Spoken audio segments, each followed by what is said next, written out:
We're gonna call the meeting to order.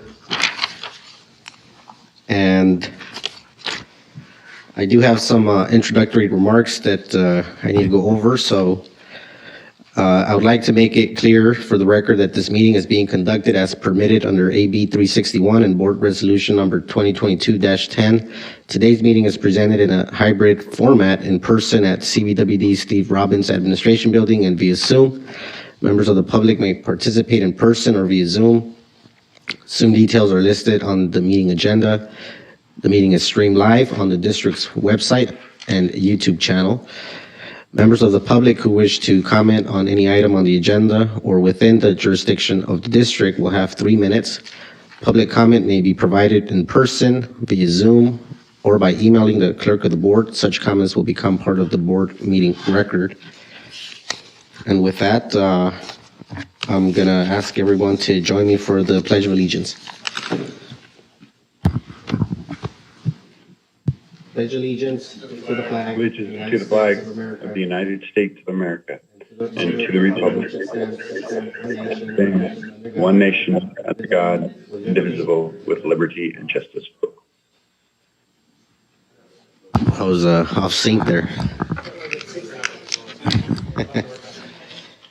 All right, so thank you for that. We'll move on to the roll call. Yes, good morning. President Powell. Here. Vice President Estrada. Here. Director Bianco. Here. Director Aguilar. Here. And Director Nelson. Here. Thank you. Thank you. And moving on, additions, deletions, or adjustments to the agenda. Not from staff's perspective, sir. So there being none, we're going to move on to public comment. Is there any public comment? We have one. Vice President, we have Two. we actually have two. First, we have Steve Reed coming up.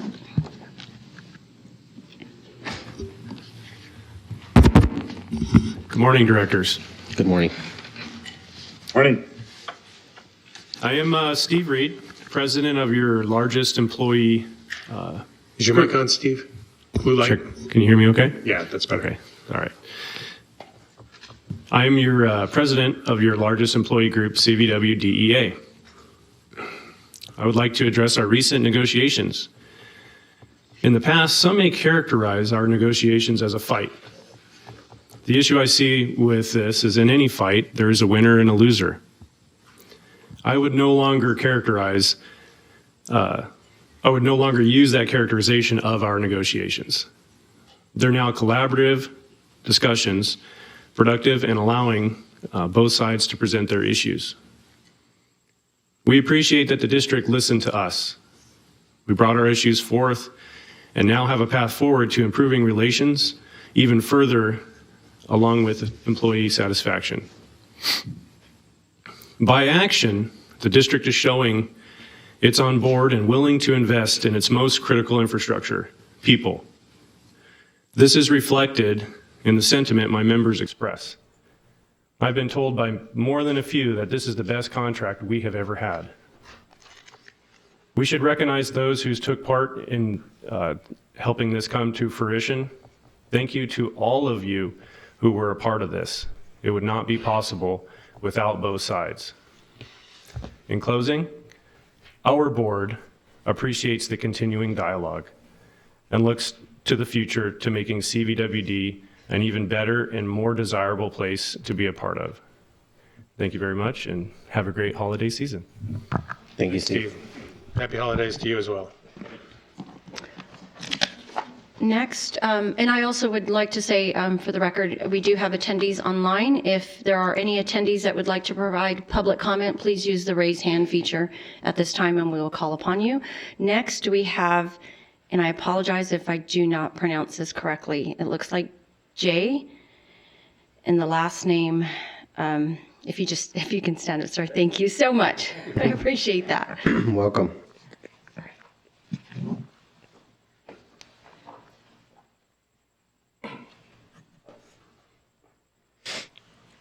Go ahead. Good morning, members of the board. My name is Jay Ghatnaker. I'm a resident of Rancho Mirage. I am a resident of Rancho Mirage for the last 12 years. Recently, there was an issue at my house that there was a lot of water pressure coming in and clunking and knocking that we could hear, to the fear that the pipes might burst. Eventually, it subsided. When I opened the taps, I could see the water pressure is jumping, then water stream is going up and down significantly. And subsequently, the problem got solved. Then I started thinking about that there is significant water pressure. Can this water pressure be used somehow to generate the electricity, which is generated just like at Hoover Dam, which is generated just like at Niagara Falls on both sides, Canadian and US side. And is there somebody who can generate the electricity using this hydropower? We have dams which are similar to the dams of Hoover Dam and Niagara Falls, and we have lots of big tanks. They are just like controlled dams. And I understood that the water pressure suddenly increased because the wells pumping the water all the way to the tanks, and the same water comes down, running down. And the tanks are at the height about 500 plus feet. And I do go on hiking trips just about 2-3 times a week, and I know where some of the tanks are. And using my iPhone, I can see they're about 500 to 550 feet high, and at the bottom is 200 feet to 220 feet. So there is a huge gradient, and probably imagine there are big pipes. So there is a lot of water pressure, whether that pressure can be used to generate electricity, and that can offset the cost of electricity for this water district. If there is excess electricity, that can be sold to the grid. And there is one more use that can be done. That electricity, if the grid is not available close, can be used to use your non-potable water to convert into hydrogen and oxygen. Hydrogen can be sold to the trucks, and we have Interstate 10 going, a lot of traffic, and the government, federal government, wants to get away from the gasoline and the diesel. So we have quite a few tanks all around. We definitely can start a project. There are projects already in the country. There is one in Las Vegas. There is one in Logan, Utah. Sir, if you could wrap up your comments. So I would like the board to consider and take the steps to see whether it is feasible to go through this. The rate of return, I don't know, that you are financial people, and there is a grant available from the federal government as well as California Power Utilities. Thank you. Thank you for your comments. And I do know that we're always looking at energy solutions, so maybe that's something that, Dan, you can consider. Yeah, we can have staff take a closer look. We've considered this in the past, but we'll bring some information back to the board in response to that. Thank you for your comments, sir. Are there any other comments? I do see Mr. Corella has a...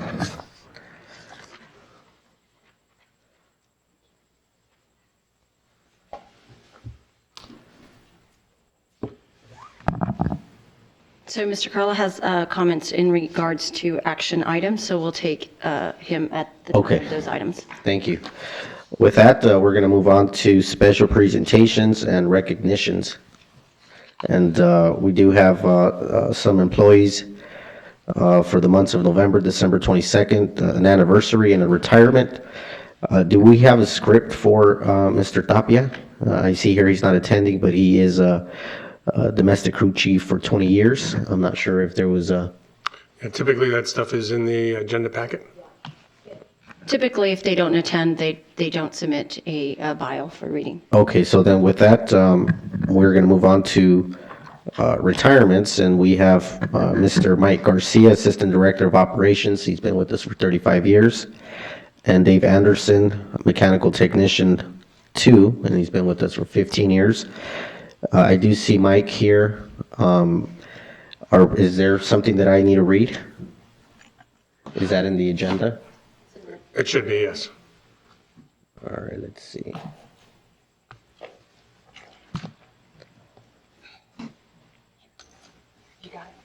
Yes, so let me, I'm going to start off. I have it here. I remember we used to print them before, so. Okay, I'm going to start with Mike Garcia, Assistant Director of Operations, 35 years. Mike's career at CBWD started way back in the summer of 1987. He was just 19 years old, married for just over a year, and was a father to his 3-month-old daughter. Mike really wasn't looking for another job, but was convinced by his wife, Teresa, that he needed a career with benefits and a future. Fast forward 35 years, Mike progressed from wastewater operator in training to the Assistant Director of Operations and Sanitation. Through Mike's CBWD career, he worked hard and paid his dues at Warp 10 by working rotating shifts, including nights and weekends, for 18 years. In 2005, Mike was fortunate enough to be promoted to CBWD's first recycled water manager, where he officially started CBWD's recycled water program. In 2007, Warp 10 was in dire need of a chief plant operator, and he recognized that his calling was to return to the treatment plant, but this time as its leader. For the next 9 years, Mike provided leadership at Warp 10, including many positive changes such as the optimization of treating and recycling wastewater. In 2016, Mike was promoted to the Assistant Director of Operations and Sanitation, where Mike has helped lead the way with his team for the past 6 years. Dan Charlton, Assistant General Manager, says, quote, "Mike is an exceptional employee and a better person. He has a knowledge base that will be extremely difficult to replace. Our entire team will miss Mike and wish him the best in his retirement." That's the quote from Dan Charlton. Mike has been married to his beautiful wife and better half for over 36 years. They now have 3 adult children, Ashley, who's 35, Ryan, who's 29, and Cameron, who's 28, along with his 5 grandchildren, Ashton, 13, Noah, 10, Oceana, 5, Adi, 3, and Jonah, 2. Mike and Teresa also have a new 1-year-old baby daughter, a Labradoodle named Lucy. Mike has immediate plans to try and spoil all his grandkids as much as he can by spending time feeding them lots of donuts, candy, and taking them camping. But most importantly, to Dodger and Raider games. Long-term plans include having fun traveling with Teresa and Lucy in their new RV across the states, visiting all the national parks while looking for ways to serve people and communities along the way. So, Mike, congratulations. One more paragraph. Okay. Hold on. You got more stuff. Continued. Mike says he thanks God every day for CBWD and all the people he has had the privilege to work with over the years. "I will truly miss getting up at 4:30 a.m. every day, as I have for the past 35 years, to come to work. I am so thankful and grateful that CBWD believed in me and gave me the opportunity to work hard, build an awesome career, and make a positive impact for CBWD in the field that I had no idea existed back in 1987. Mike, thank you. Congratulations on your retirement, and I think we ask you to come. Well, we got one more. Is Dave Anderson? Are we gonna? Okay, so we're gonna do it together. So let's do one for Mike, and then we'll do one for David.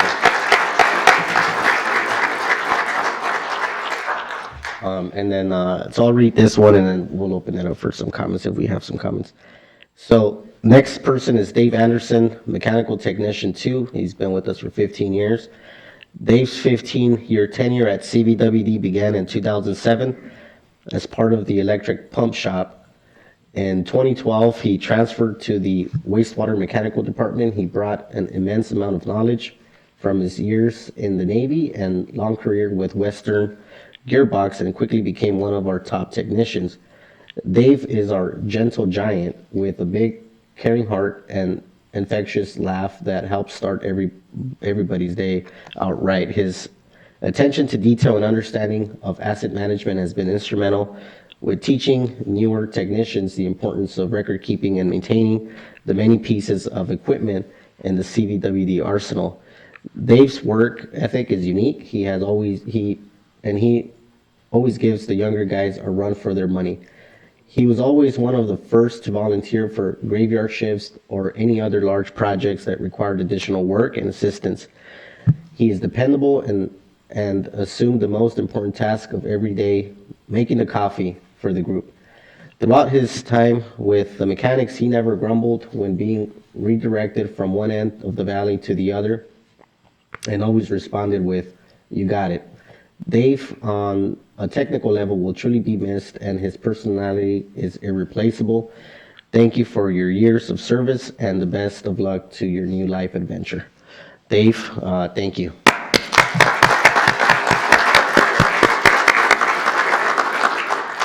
Who would you like to do first, sir? Let's do Mike first.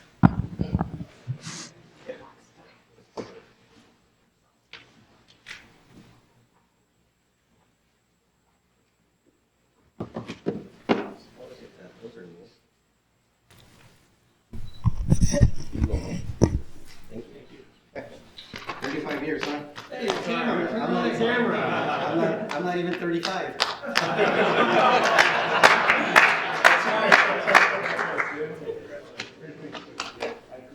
Thank you very much. Any words? Take a nice photo right there. Okay, 1, 2, 3. 1, 2, 3. Thank you. All right, floor is yours. You want me to sit down? You're gonna be one? Yeah, let me get my speech out. No, bittersweet. I dreamed about this day coming for, gosh, since I was 19, and when I realized, that this was my career job, and I just want to thank the board and you, Jim, and all my staff and coworkers. It's been great. I'm gonna miss you guys, and it's nice to have options. And I want to thank my wife for I wouldn't be standing here if it wasn't for her. And everybody that I work with, you guys have been great, and I'm really truly gonna miss this place. And I wish CVWD all the best. And I want to thank God for giving me the opportunity back in 1987 when I didn't think I needed a job, but obviously my wife thought different. Here I am, so definitely blessed and very thankful and grateful to work for such a great company. So again, I miss everybody, and I'll be around. Still young enough to enjoy retirement. I am, yeah. Take care. Yeah, thank you guys. Congratulations.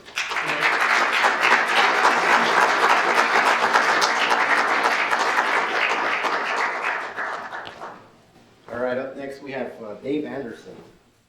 You can come up to the front, sir. Hey there, Shelley. I don't know how I could have missed you sitting there back. That's straight. Thank you. Floor is yours. Wait, photos first. Nice smiles. 1, 2, 3. 1, 2, 3. All right. How are you? Great. I'm good. I want to thank CVWD for the 15 years I've been here. It's been fun. It's been a journey. Good people. I'm going to miss you guys, but I'm ready to live life on my terms now. So I'm ready to hit it. You deserve it. You deserve it. Thank you. Thank you. Thank you, guys. Appreciate it. Thank you. Appreciate it. Thank you. All right. Have fun. Where you go?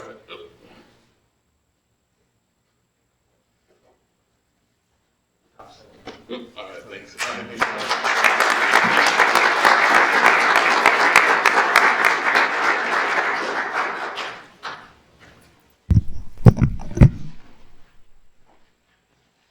Some really good people there.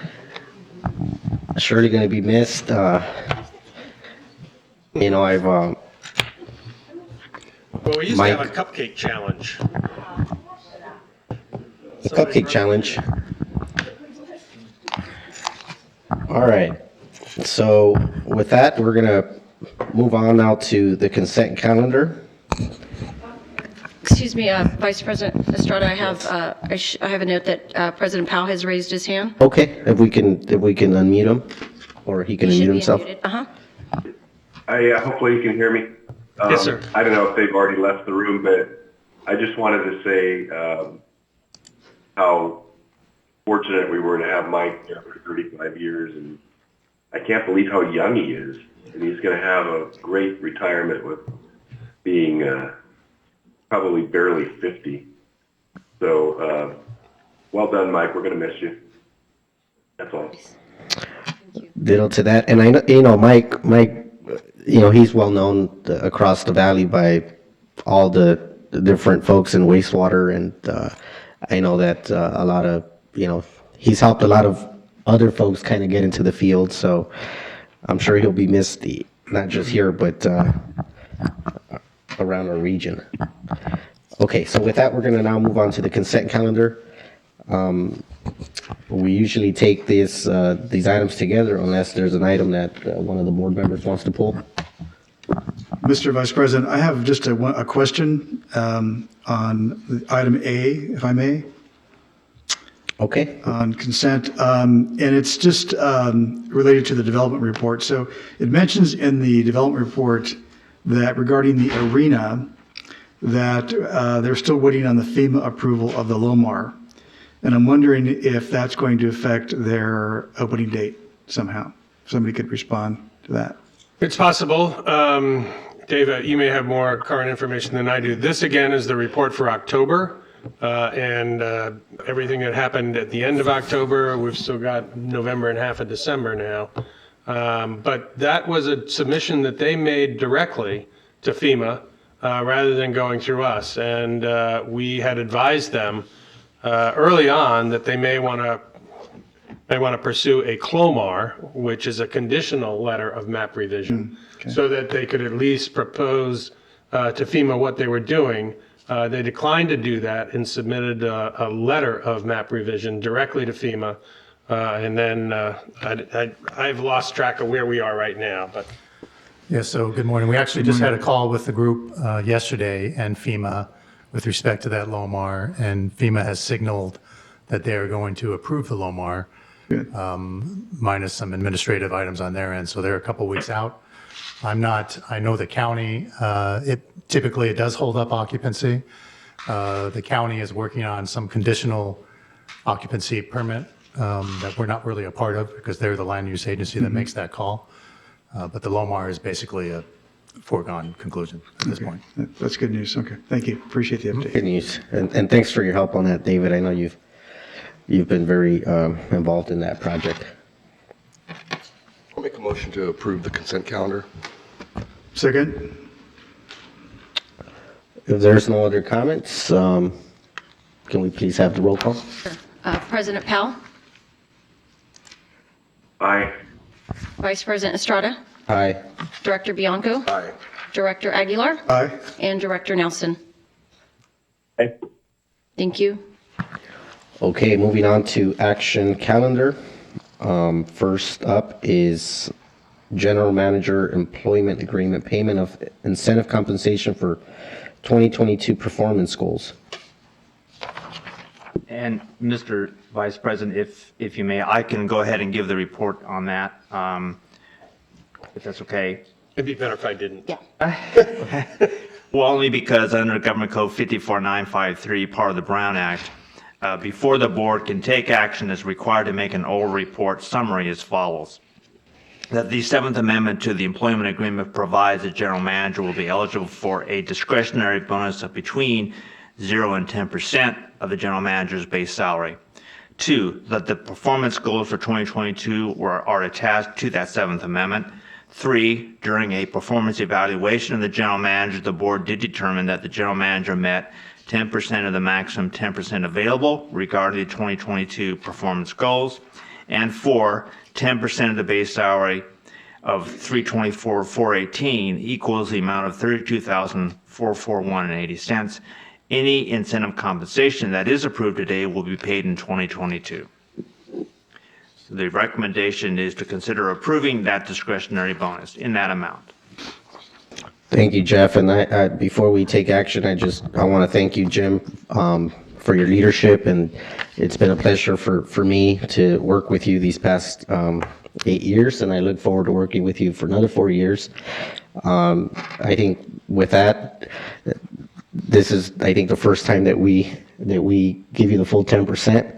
So congratulations. And I think we have a challenge in front of us to try to make harder goals for you this year. So you don't get the full 10%. But Thank you, sir. We want to get the we want you to get the 10%. It just, I had a professor in college that was, he was like against 100% because he said, that means you're perfect. And there was always room for improvement. So I say that just and thinking about him, but does anybody else have any comments? No, I would just echo your comments, Vice President Estrada. And in the short 2-year time period that I've been on the board and now looking forward to 4 full years, I really appreciate your leadership, Jim, and the team that you have, and look forward to 4 more years. Thank you, sir. Obviously, it's not me, just me. I'm very, very fortunate to have an excellent staff that really does all the up and down lifting. I tend to be a buffer more than anything else to let them stay focused, make sure your policies and priorities are attended to. But this is a great place to work, as Mike and Dave have already said. I'm very honored to be here as the general manager, and as long as you want me, I serve at your pleasure. I'm happy to stay. Thank you. I'll make a motion to approve. I'm going to second that motion. Director Nelson, President Powell, any comments? Oh, yeah, sure. I mean, I really appreciate working with Jim. It's been, I think we have a good relationship, and it's been, I really appreciate the fact that we've been able to identify direction. We stick to it. We get the job done. We've avoided, scandal and controversy, and that's always good. So, I've been really pleased with Jim's performance, and I fully support this. Thank you, sir. Jim, if there's one good quality that you have is picking the right people for the right spot. So you're very well supported, and no truer words spoken. But in all seriousness, good job. Let's keep going. There's a lot of things to do, and appreciate your commitment to the district. Thank you, sir. All right. If we could have the roll call. Sure. President Powell, Aye. Vice President Estrada, Aye. Director Bianco, Aye. Director Aguilar, Aye. and Director Nelson. Aye. Thank you. 5-0. Thank you. Now moving on to engineering, item B, waive the immaterial deviations in WECA Inc.'s incorporated bid, reject the bid protest of Sakut Construction LLC, and award a construction contract to WECA Inc. as the lowest responsive and responsible bidder for FY 2021 non-potable water off-site pipeline projects. And Armando. Good morning, Vice President Estrada, members of the board, audience, and fellow staff. Yes, what we have here is a great opportunity to continue our non-potable water program. Just like the board presentation before, this is a great opportunity to install additional non-potable pipelines along Frank Sinatra, Varner Road, and Warner Trail. Also, it's taking some time for us to design these projects and connect with these customers. But also we have connected with the funding agencies on the funding side in regards to loans and grants, which makes this project very good in finance ability. And all for the purpose of connecting Suncrest, Rancho Mirage, Annabrook Estates, Tamarisk Country Club, Tri-Palms, Palm Royale, Southwood Community Church, and Indian Wells Tennis Garden But in addition to those 9 communities, this really is a prep work for additional connections to come that are north of Frank Sinatra, but also to deal with the development that's currently occurring now. So not only Arena is able to connect, but also Cotino. And so we have these 9 golf courses. The main purpose is really to reduce the reliance on groundwater turf and also to further protect from overdraft and protect the aquifer for many generations to come. So this is a legacy project. And in regards to the funding, we have secured Clean Water State Revolving Fund, an amount of $10,530,000 in loan. And we have a $5 million Prop 1 water recycling grant. And we also be funding this through the Santa Palomita Water Supply Charge of about $9.6 million. And then we don't have it yet, but we are actively pursuing wind grants. And we think we can get $6 million just based on our past successes with our previous project. We think we have a good competition or be a good competitor in regards to those funding and get that award. So with that, I'll pause to see if there is any specific questions that I can address, or would you like me to continue with the presentation? I just, for me, what I really wanted to get a sense of was the financials, and I think you kind of went through that. It's a combination of different funding sources. I do see here that you have a contingency 4% for interest on the loan. So is that on the SRF loan, or are we using, other than the grants you just went through, are we using any sort of like line of credit that we have for this project, or is it all state funded? Or Yeah, this is all the loans that we have, at least the interest that we have loan is that service is all associated with the Loan the Way Clean Water Act. If we are successful in the win, and knock on wood, hopefully we are, then that loan amount would decrease and we will use that green grant to substitute that loan, that service.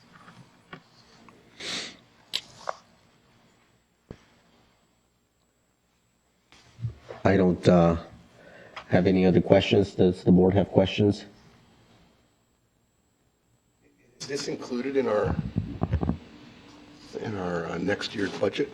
It is. Okay. These I didn't see projects that are. in here. Okay, here it is. Bless you. Armando, so this project is being, this project is, there's a completion date of what? I think I'm missing it here. Is it a multi-year project? It's a multi-year project. We don't anticipate for us to be complete with this project until the end of 2024. There's just the way the industry now, the construction industry now, trying to get parts. We used to call them long leads, but now they're long lead. And also we have to work with the state funding agency, and there's a timeline there in regards that we have to respond. So these are multi-year projects for sure. So out of the $24 million, if I'm reading this correct, we've applied for a $5 million grant, and then there's another $6 million. Potential $6 million from the Green Grant, yes. So potentially the project out of $24 million is going to cost us minus $11 million. Yes. It's a great bargain. We hope, yeah. Okay. If we're successful. I'm looking at the exhibit, and there's the offsite piping, which is the red. Is the red what this project? That is correct. And just for transparency sake, there is the green portions that are very small that are not part of this project that will be coming back to you at a later date so that we can award that project. Those on-site costs are not eligible for SRF funding, and we'll be paying them through sanitation funding or supplemental.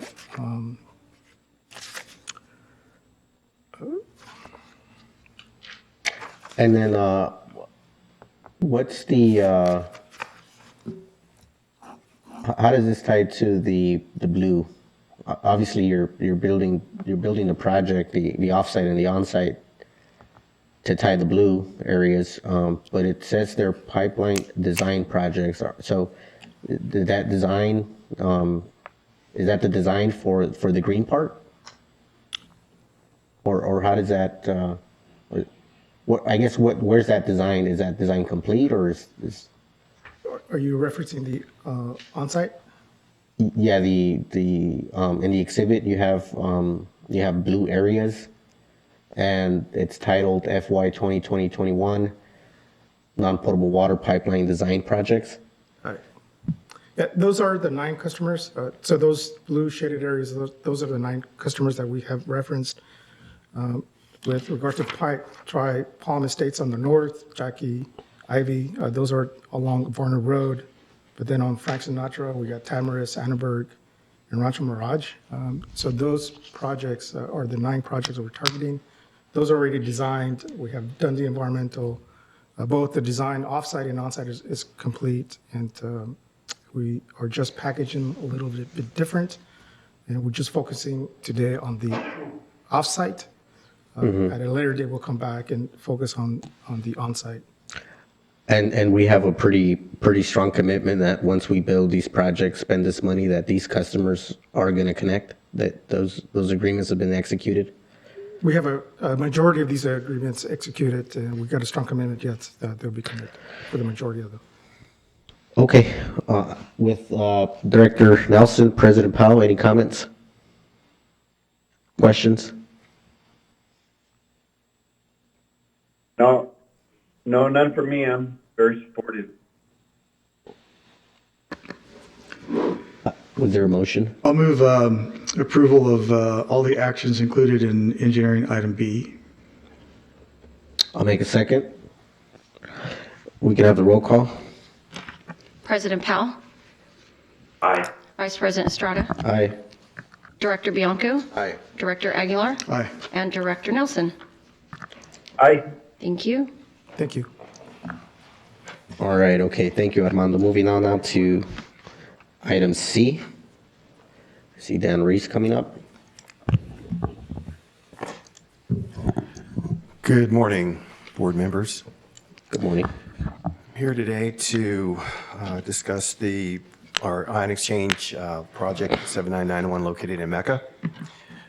So this is a project that the board is familiar with. We had received ARPA funding in the amount of $6,059,000 through the county.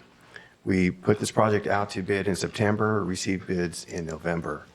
The bids in November range from about $9.9 million to about $11.4 million, well above our engineer's estimate and well above our ARPA funding. So after discussions internally and after looking at the design and the bids, staff has proposed three items. Number one, reject all bids. There was also a bid protest by the second low bidder. We've not evaluated that based on this recommendation to reject all bids. So the first is, again, to reject all bids. Second is to execute a task order with our engineer of record, Michael Baker, in the amount of $172,095 to modify the design of this project, to simplify it and see there are some cost-saving ideas that we have to get the costs down.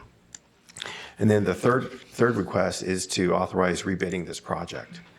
I should add that I've had some discussions with the county, and they do have some ARPA funding potentially available. We do think the bids are going to come in higher than our original $6 million. We've talked to other water districts nearby, like Eastern Municipal.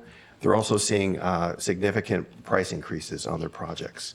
So this is just not specific to us, but it's across the industry. And so we feel that by redesigning the project, rebidding it out, bids will come in higher, but we think we can secure funding to cover that additional cost. In addition, as part of this project, there are some hazardous chemicals on site that we propose to have our on-call vendor, ACT, go in and remove these materials before the contractor mobilizes. The value of that work approximately is about $70,000. So that is part of this request as well, to inform the board of that. So with that, I'm happy to answer any questions. I don't have questions, Dan, but I'll just emphasize the importance of this project. We know that this project is tied to our ability to serve additional housing in the area, and one of the reasons why the county, through Supervisor Perez, one of the reasons why he decided to focus some of the funding that was available to his district for these infrastructure projects in the East Valley was primarily for purposes of kind of facilitating the additional housing being built, the housing that's needed in Mecca. And we've worked closely with the Coachella Valley Housing Coalition, which we know have several hundred units programmed for Mecca. And so this would allow us to open up being able to serve those additional units. So very important project, critical project. And so I think whatever we can do to get it built, and if it takes us having to do that redesign, then certainly that's what we need to do. Happy to hear that the county might have additional ARPA funding if the bid were to come in at, let's say, 7 or 8 or whatever that the number was. But let's also not forget our own.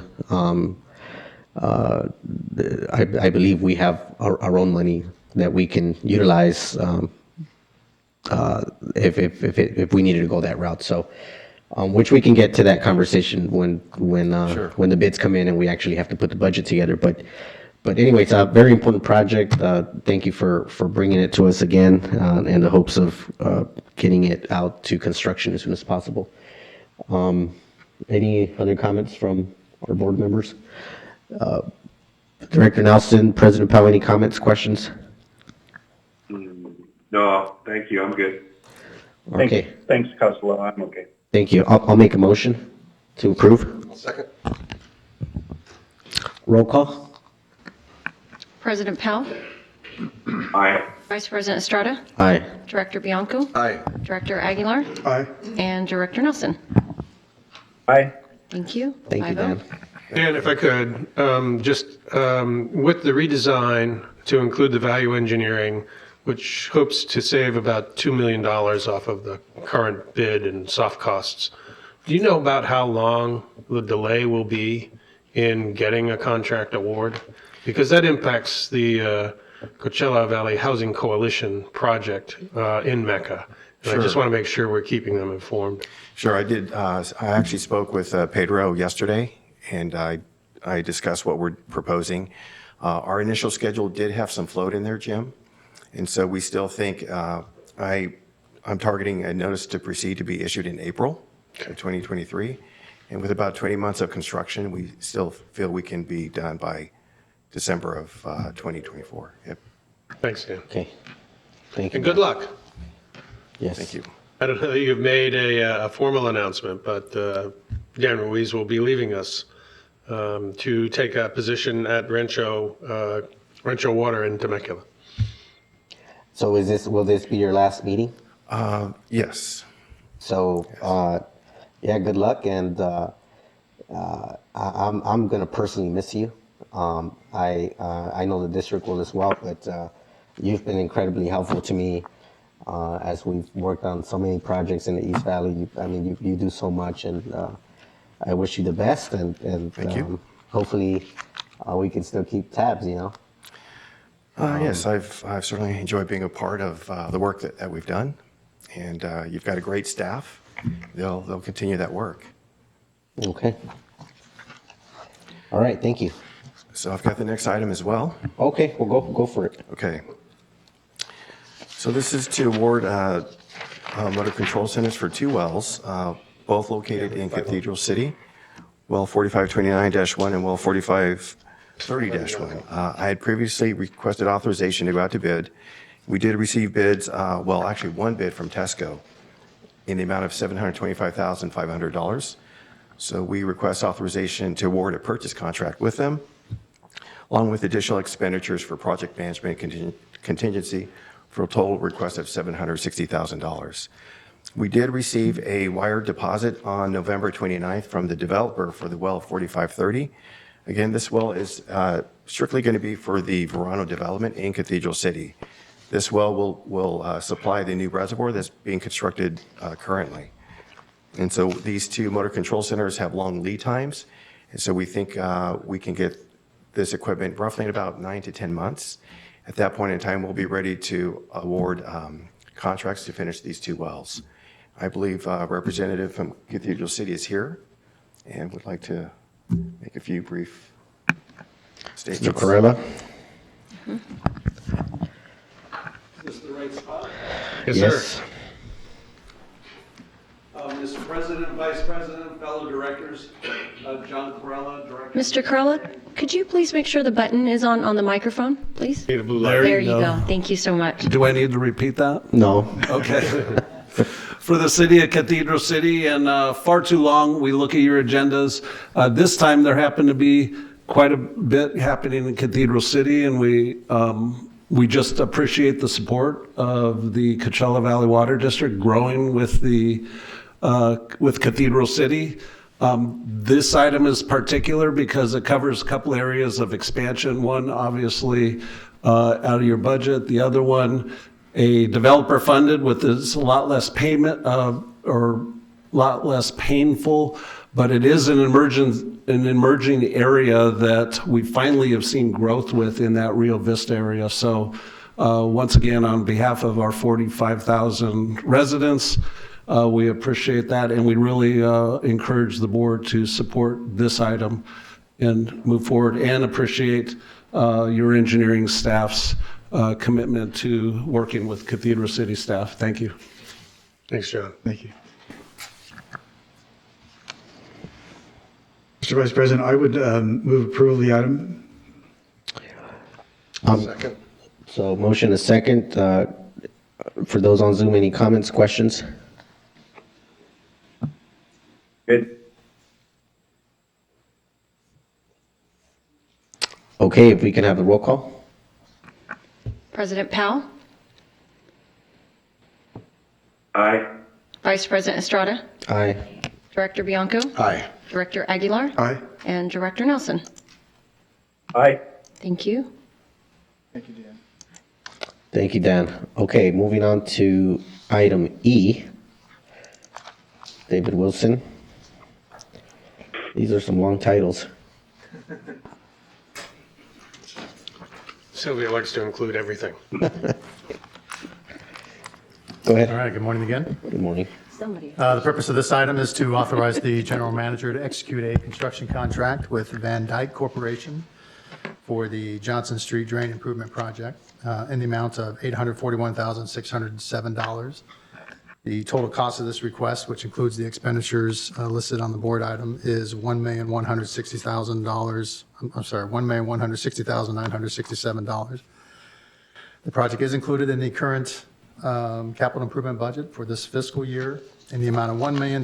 We are asking for a budget amendment to transfer funds from another project also within the existing capital improvement budget, bringing the total expected expenditure for this project to $1,180,500. And there will be no adverse impact to the existing capital improvement budget. And with that, I'll take any questions. I have no questions, and I'll make a motion to approve. Second. Any comments from folks on Zoom? I'm good. Okay, we can have the roll call. President Powell, Aye. Vice President Estrada, Aye. Director Bianco, Aye. Director Aguilar, Aye. and Director Nelson. Aye. Thank you. 5-0. Thank you. Thank you, David. Okay, moving on to item G. F. Again, okay, I'm sorry. Item F, reimbursement agreement. Dan? Okay, I've got the next three items.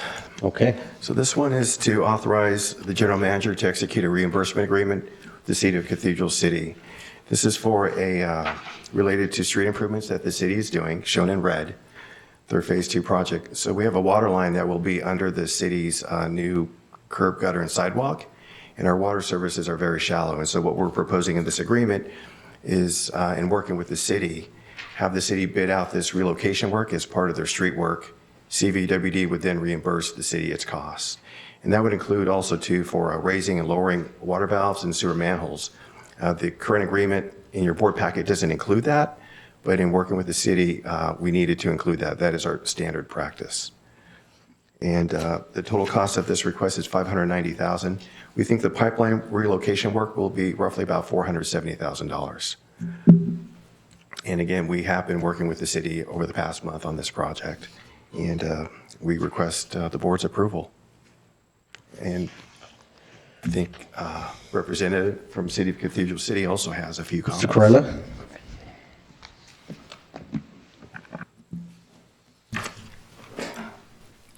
Once again, Mr. President, Vice President, fellow board members, General Manager, appreciate this opportunity to speak on this item, and really appreciate General Manager Barrett, Kerry Oliphant, and Dan Reese is working with us.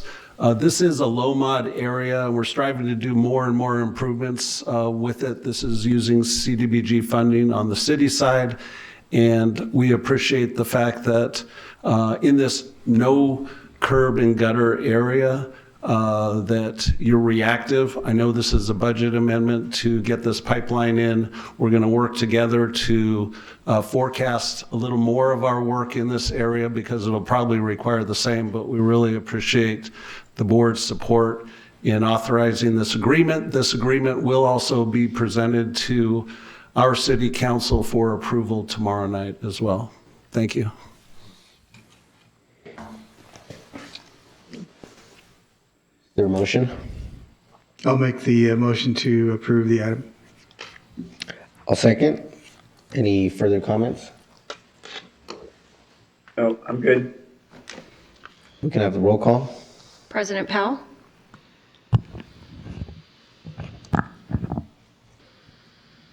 President Powell, I think you're muted. Oh, yeah, sorry. Aye. Thank you. Vice President Estrada? Yes. Director Bianco? Aye. Director Aguilar? Aye. And Director Nelson? Aye. Thank you. Moving on to G. Dan? Okay. So this project involves the design of 3 booster stations in the eastern Coachella Valley. So these 3 booster stations provide water and convey water in this area, so they're very important. However, these stations were built in the 60s, and so it's time to redesign and then reconstruct these facilities.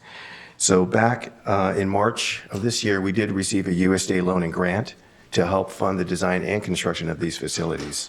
And so this request right now is really just for the design of these 3 booster stations in the amount of $403,989 to Webb & Associates, along with additional expenditures for project management and contingency. Total request is $450,000, which is budgeted in this year's CIB. And so this design should be completed probably about October, November of next year. And then at that point, we would go out to bid for construction. Again, we do have USDA loan and grant already secured for this project. With that, I can answer any questions. I'll make a motion to approve. I'll second. Any further questions? Hearing none, we can have the roll call. President Powell?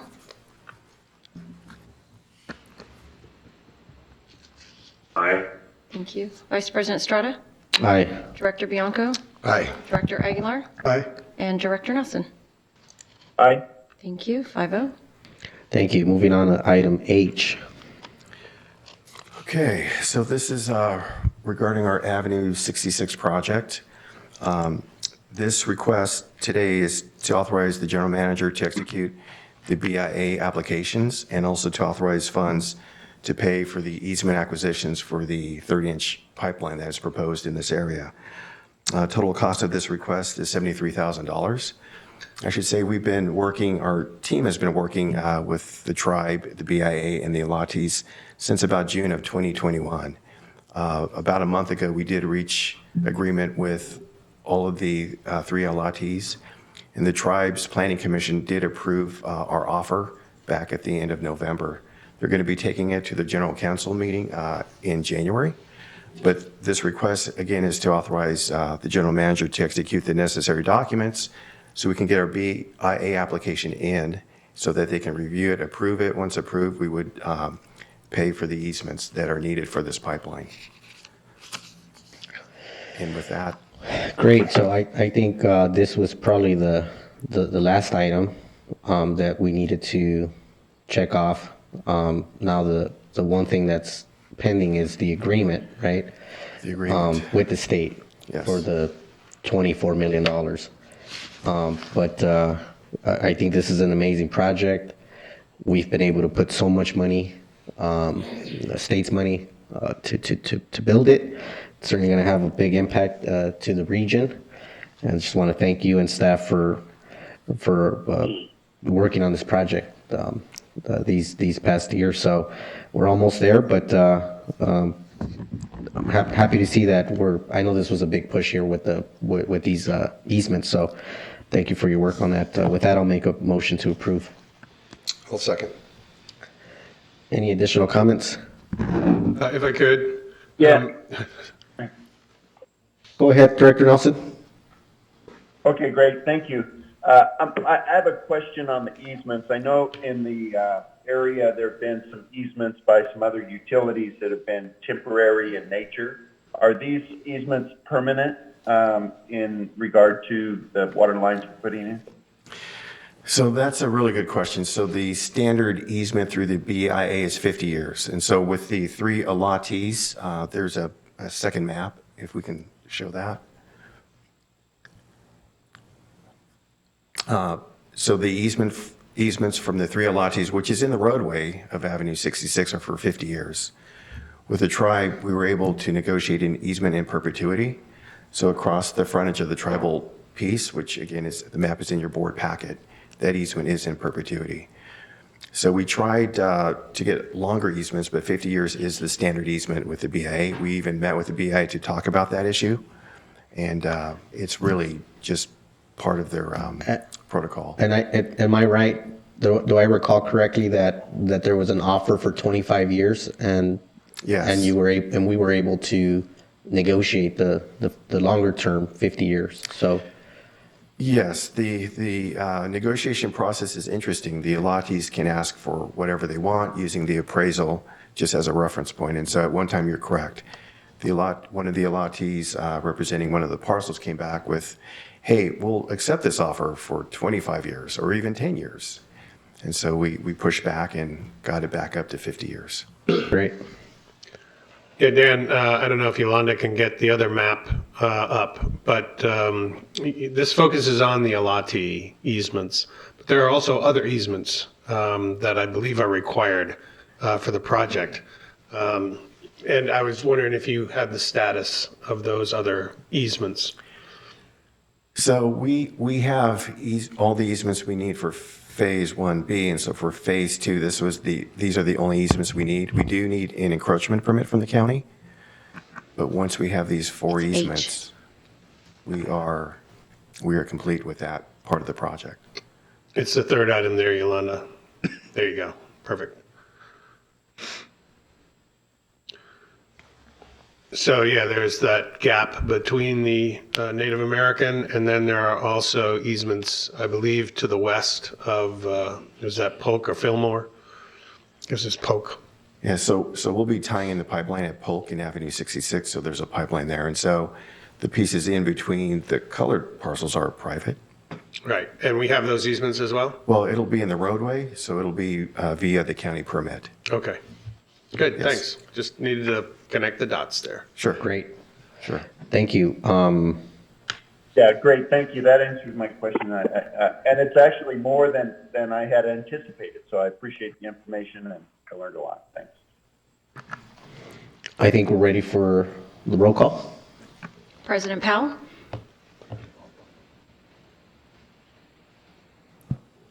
I think you're Aye. muted. There we go. Aye. Thank you. Vice I can President? hear. I think it's a delay. Thank you. Vice President Estrada? Aye. Director Bianco? Aye. Director Aguilar? Aye. And Director Nelson? Aye. Thank you. Okay, thank you, Dan. Thank you for all that. I don't want your last trip to be too easy. So moving on to item I, and this is now getting into environmental services. Imagine that's Zoe.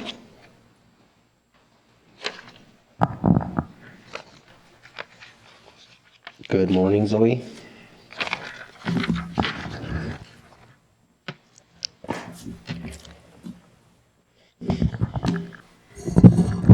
So, good morning, Vice President Estrada, members of the board. I'll try to keep this very brief. Today's request is to authorize a modification to the boundary of the East Whitewater River Subbasin Area of Benefit.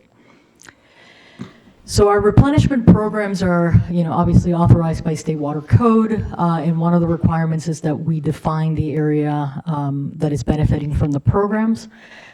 I want to briefly explain the need for this modification. So this slide that you see before you shows our current east, I'm going to call it East AOB, East Whitewater River Subbasin Area of Benefit in blue. And in red is the proposed change. That misalignment that you see there is between, in red, the Indio Subbasin as defined by the Department of Water Resources in California's Groundwater Bulletin 118, and our historical definition of the East AOB. So currently, with regards to the Indio Subbasin, there's an approximately 240-acre area that we are looking to add to the East AOB boundary. And there's some very small sections of the Chocolate and Orocopia Valley basins that we are requesting to remove, since these are outside of DWR's and Sigma's definition of the Indio Subbasin. With regards to any impacts to replenishment, to the replenishment program, staff completed both desktop and field investigations, and I'm going to walk through these for Area 1, 2, and 3. So Area 1 is just a small alignment, no wells out there. For Area 2, which is the area that we're asking to delete from the boundary, staff identified 3 wells on record via desktop analysis, and then they went out and did field investigations. They were able to locate 2 of these wells, and they are essentially minimal pumpers, not subject to the replenishment assessment. So small domestic wells, and then a 3rd well is what we call NL, unable to locate, which generally means that the well has been destroyed. With regards to the area that we're looking to add, which is Area 3, staff were able to locate 2 records of historical wells. Field investigations, they were able to find 1. That's a well where power and the wellhead has been removed. It's a casing only. And the 2nd well was also presumed to be abandoned based on the fact that there's no longer any physical record in the vicinity of a well. So in summary, there would be no current pumpers that are subject to the replenishment assessment charge that would be removed, and in the area that's being added, there are no producers that would be subject to the replenishment assessment charge. The last slide just shows the proposed boundary in its entirety that would be included in the engineer's report, as well as a red line of the changes that would be made to the narrative description that is required by State Water Code. So with that, that concludes the presentation part. Happy to take any questions about this proposed change.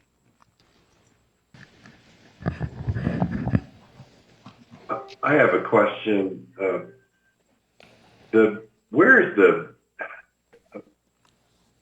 With this little map, it's hard to tell. Where's the North Lake proposed project relative to Area 3? So it's more or less, think of where the current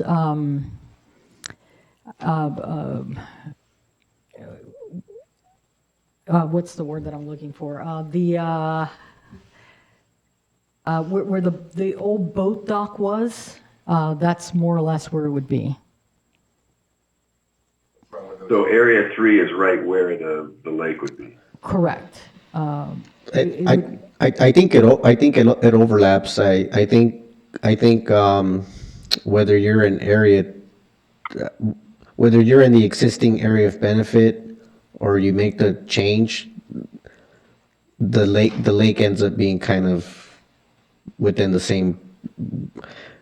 area of benefit. Because it's right. Yeah. I mean, I think there was some thinking on that. I mean, if they really are pumping water out of that basin, then they should pay the rack. You know, I mean, I know they're not doing it now, but in the future, if there's a North Lake project and they put in some wells that draw water out of that Area 3, then I guess they should pay the rack. Yeah, and they're aware of that. And I think from some of the presentations that I've seen where they're looking at potential well sites, I don't recall that they fall within Area 3. They're a little bit kind of north of that. Yeah, I mean, if they're smart, they'll do it out in one of those other basins where there is no rack. Mm-hmm. Yeah. I think that's what they're shooting for. To avoid the cost. Okay. Well, I think I'm okay with it. So we're just trying to align the blue line with the reality of where the basin actually is. We're making a small correction. Is that right? That is correct. It's a small correction based on Department of Water Resources definition of the Indio subbasin. And that edge is defined more or less by fault lines. So that's the best understanding of how the faults divide the movement of water in that area.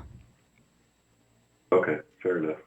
John, if I could, just to again clarify the answer to your question, and I don't know that this is going to work, but on the map that we see now, from the west or the left side of the picture, there's one blue segment that runs from west to east, and then there's a little break and the line begins to turn south. At the end of that second segment, there's a little dark area. That is where the North Shore Beach and Yacht Club is. You can almost see there's like a little impounded water at the end of that second segment before the third segment starts. Does that help? I have no idea what you just said. Okay.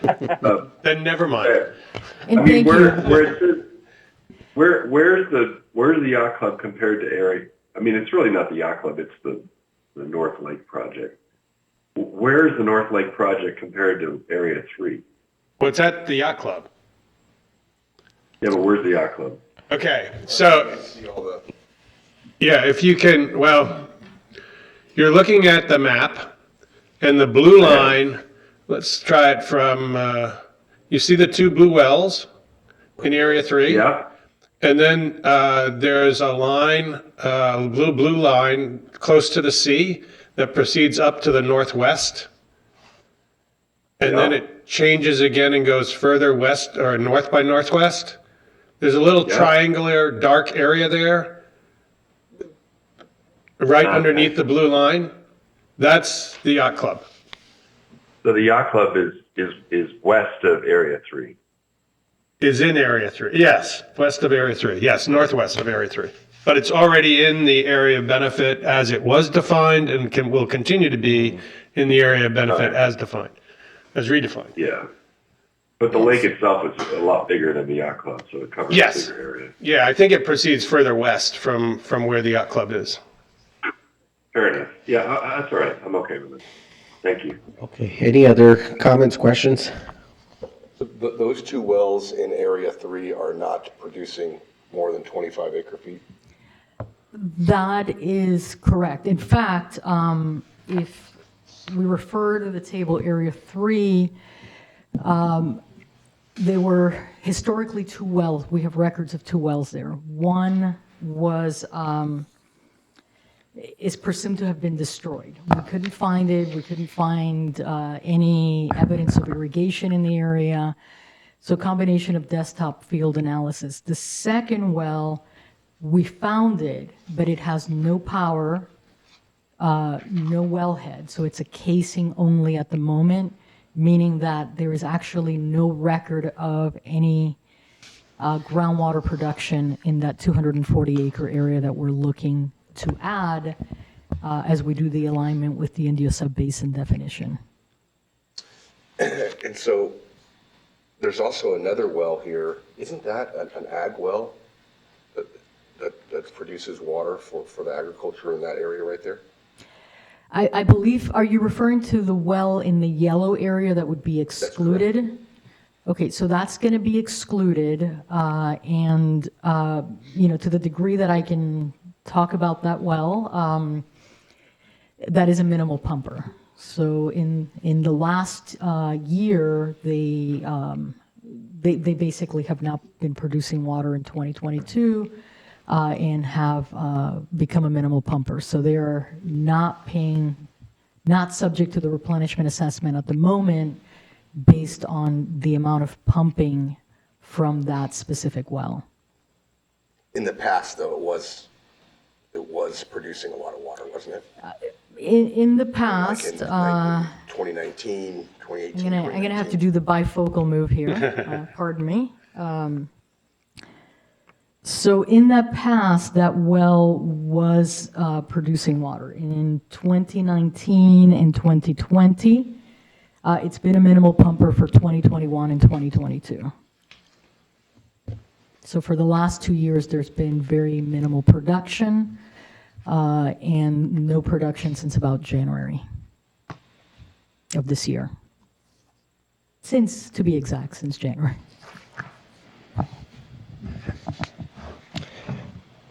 If there's no further questions, can we have a motion?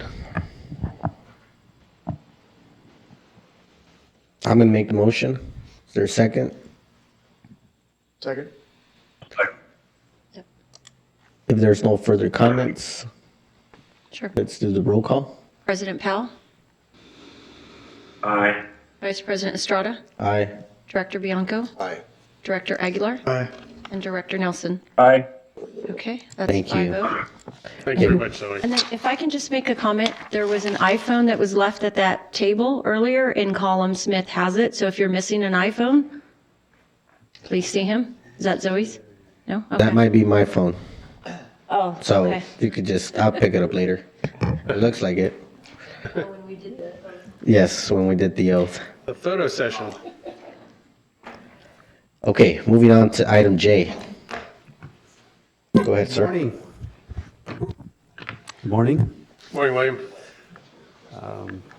Today, we are requesting the board's approval and certification of the final environmental impact report for the Thousand Palms Flood Control Project. And with that, we are requesting adoption of the mitigation monitoring and reporting program, the findings of facts and statement of overriding considerations for this project.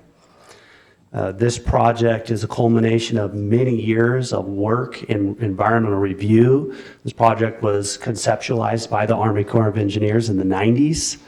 It's waxed and waned through different priorities and funding availability and a lot of different steps in the review and coordination for this project and designs and redesign and reevaluation.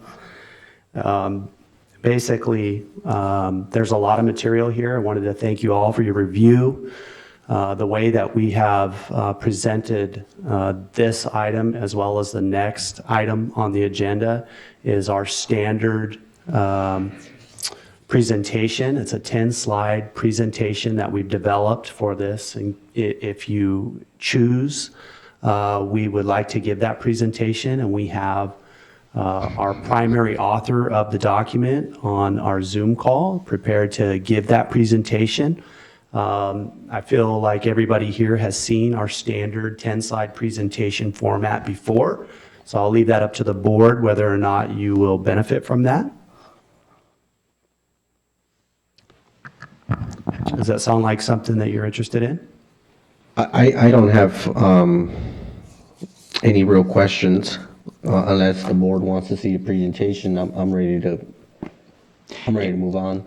I would just ask that staff go through each of the recommendations, what they are listed there, just for the record, so that, because this is an EIR, make sure that everybody's aware of each particular portion.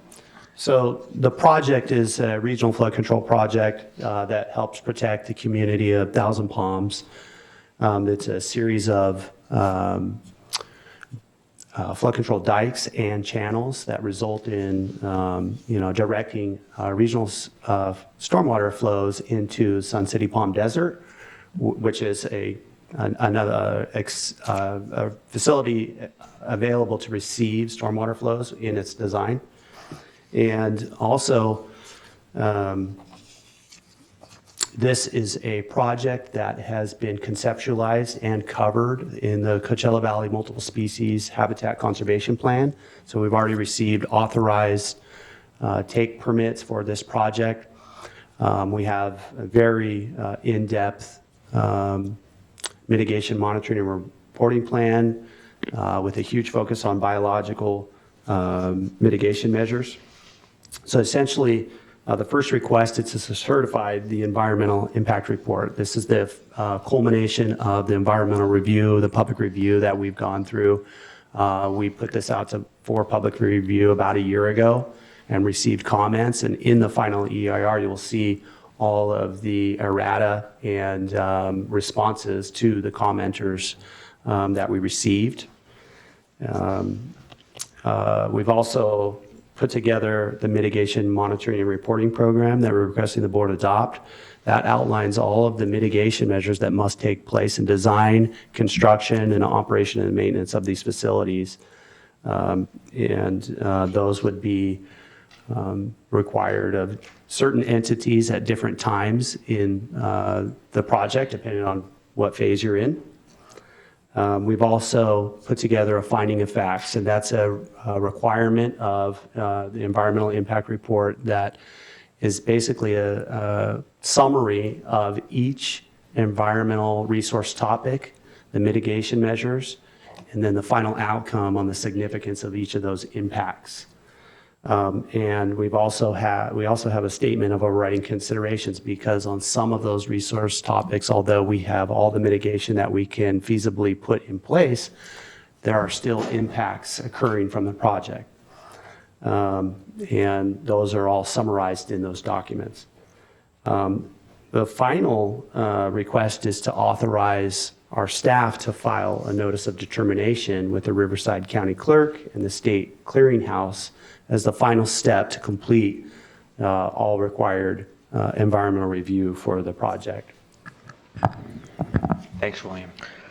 All right, William, thank you. With that, I'll make a motion to approve the recommended actions that were just outlined. I'll make a motion. So that's a second. Yes. Yes. Any other questions? Hearing no other questions, if we can have the roll call. President Powell, Aye. Vice President Estrada, Aye. Director Bianco, Aye. Director Aguilar. I just have a quick question. Are we doing both these items or just the first? Just the first? Okay. Aye. Okay. And Director Nelson. Aye. Thank you. That passes 5-0. Thank you. Now we're moving to K. Just for the record, there was no public comment submitted for that? Correct. Okay.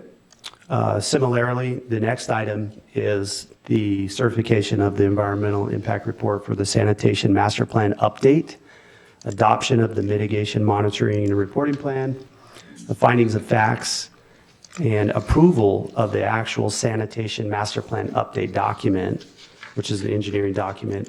And we're also requesting that staff be authorized to file the notice of termination. So a little background on this environmental review. This is supporting of the sanitation master plan update document itself. That was an attachment. That document is a planning document that sanitation uses to prioritize projects over the next 20 years in response to need and anticipated growth in the valley.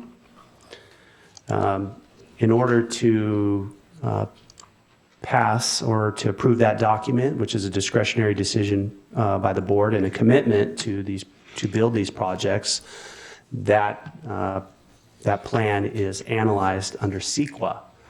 And because it's a planning document, what we have done is develop a programmatic or program environmental document, which looks at these projects at a very high level to identify any concerns that we may have implementing these projects and certifying the plan itself. The way that a program environmental document can be used is valuable to the district. It helps to streamline environmental review if the project, when evaluated, is consistent with the analysis that took place in the program EIR. If it's not, project-specific environmental review could be required.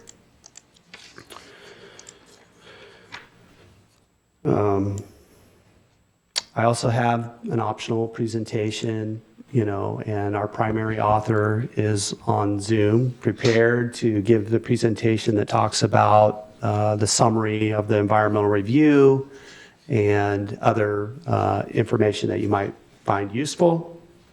That is available. We put that together as standard. If you are ready to move forward, I can answer any questions. I don't need the presentation, but I'll leave it up to the board if there's anybody on the board that would like to see the presentation. I don't think I'm seeing people say no. So let's just open it up to questions if there's any specific questions. I will move approval. I'll second. Hearing no other questions, we could have. And I'm sorry, just for the record, there was no public comment on this item either. And the recommendations are as listed 1 through 5, which includes approval of the master plan update is item number 5. Thank you for that clarification. That's correct. There's a motion and a second. Can we have the roll call? I'm just checking, make sure there were no raised hands. I've sent a couple messages. Okay. President Powell? Aye. Vice President Estrada? Aye. Director Bianco? Aye. Director Aguilar? Aye. And Director Nelson? Aye. Thank you. Thank you. Moving on to operations, item L. Thanks, William. Thank you, William. I see Mr. Charlton.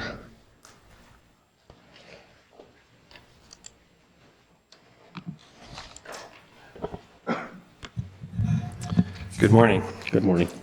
It's recommended that the board authorize the general manager to execute a purchase agreement with Northern Digital Inc. in the amount of $723,778 for the potable telemetry upgrade project, Phase 2.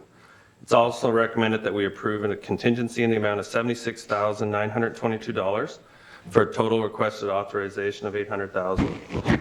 The project consists of the engagement of NDI, who is our current integrator on our SCADA upgrade project, to furnish, test, and deliver 51 programmable logic controls, or PLCs, to upgrade the instrumentation at prioritized facilities, including 38 domestic water sites and 13 sanitary lift stations. The existing sites have a mix of legacy micro RTUs or remote terminal units that are beyond their useful life, antiquated, and it's extremely difficult to get replacement parts. The upgrades will provide for significant operational optimization and cost savings through streamlined communications with our newly implemented SCADA master plan system. On October 27th, CVWD received 7 bids. No, on October 27th, we advertised and received 7 bids on November 10th. The lowest bid was provided by NDI in the amount of $723,078 to complete the instrumentation upgrades at all 51 facilities, 38 domestic sites and 13 lift stations. Funding for the project is included in the capital improvement budget under the SCADA master plan in the amount of $500,000 and in the sanitation fund in the amount of $400,000. And we also have additional monies as necessary in the domestic operating budget. As such, there will be no adverse impact on the budget. And with that, I guess I'll open it up to any questions. Seeing no questions, hearing no questions from those on Zoom, I'm going to make a motion to approve.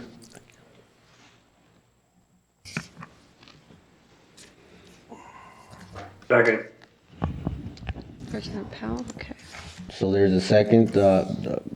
Director Bianco, is there a question? No? If we can have the roll call. President Powell, Aye. Vice President Estrada, Aye. Director Bianco, Aye. Director Aguilar, Aye. and Director Nelson. Aye. Thank you. 5-0. Thank you. Okay, moving on to service and communication. Let's see, Victoria. Yes. Good morning, Vice President Estrada, members of the board. Today we are recommending and requesting that the board award a 2-year contract from January 1, 2023 to December 31, 2024 to Best and Krieger for state lobbying services and to authorize the general manager to execute the contract. I have with me here to my left Cyrus Devers, who would be our main point of contact in Sacramento should the board award the contract. The 2-year contract amount is $156,000, and the proposal includes a 10% contingency for travel and other incidentals, bringing a total approval amount to $171,600.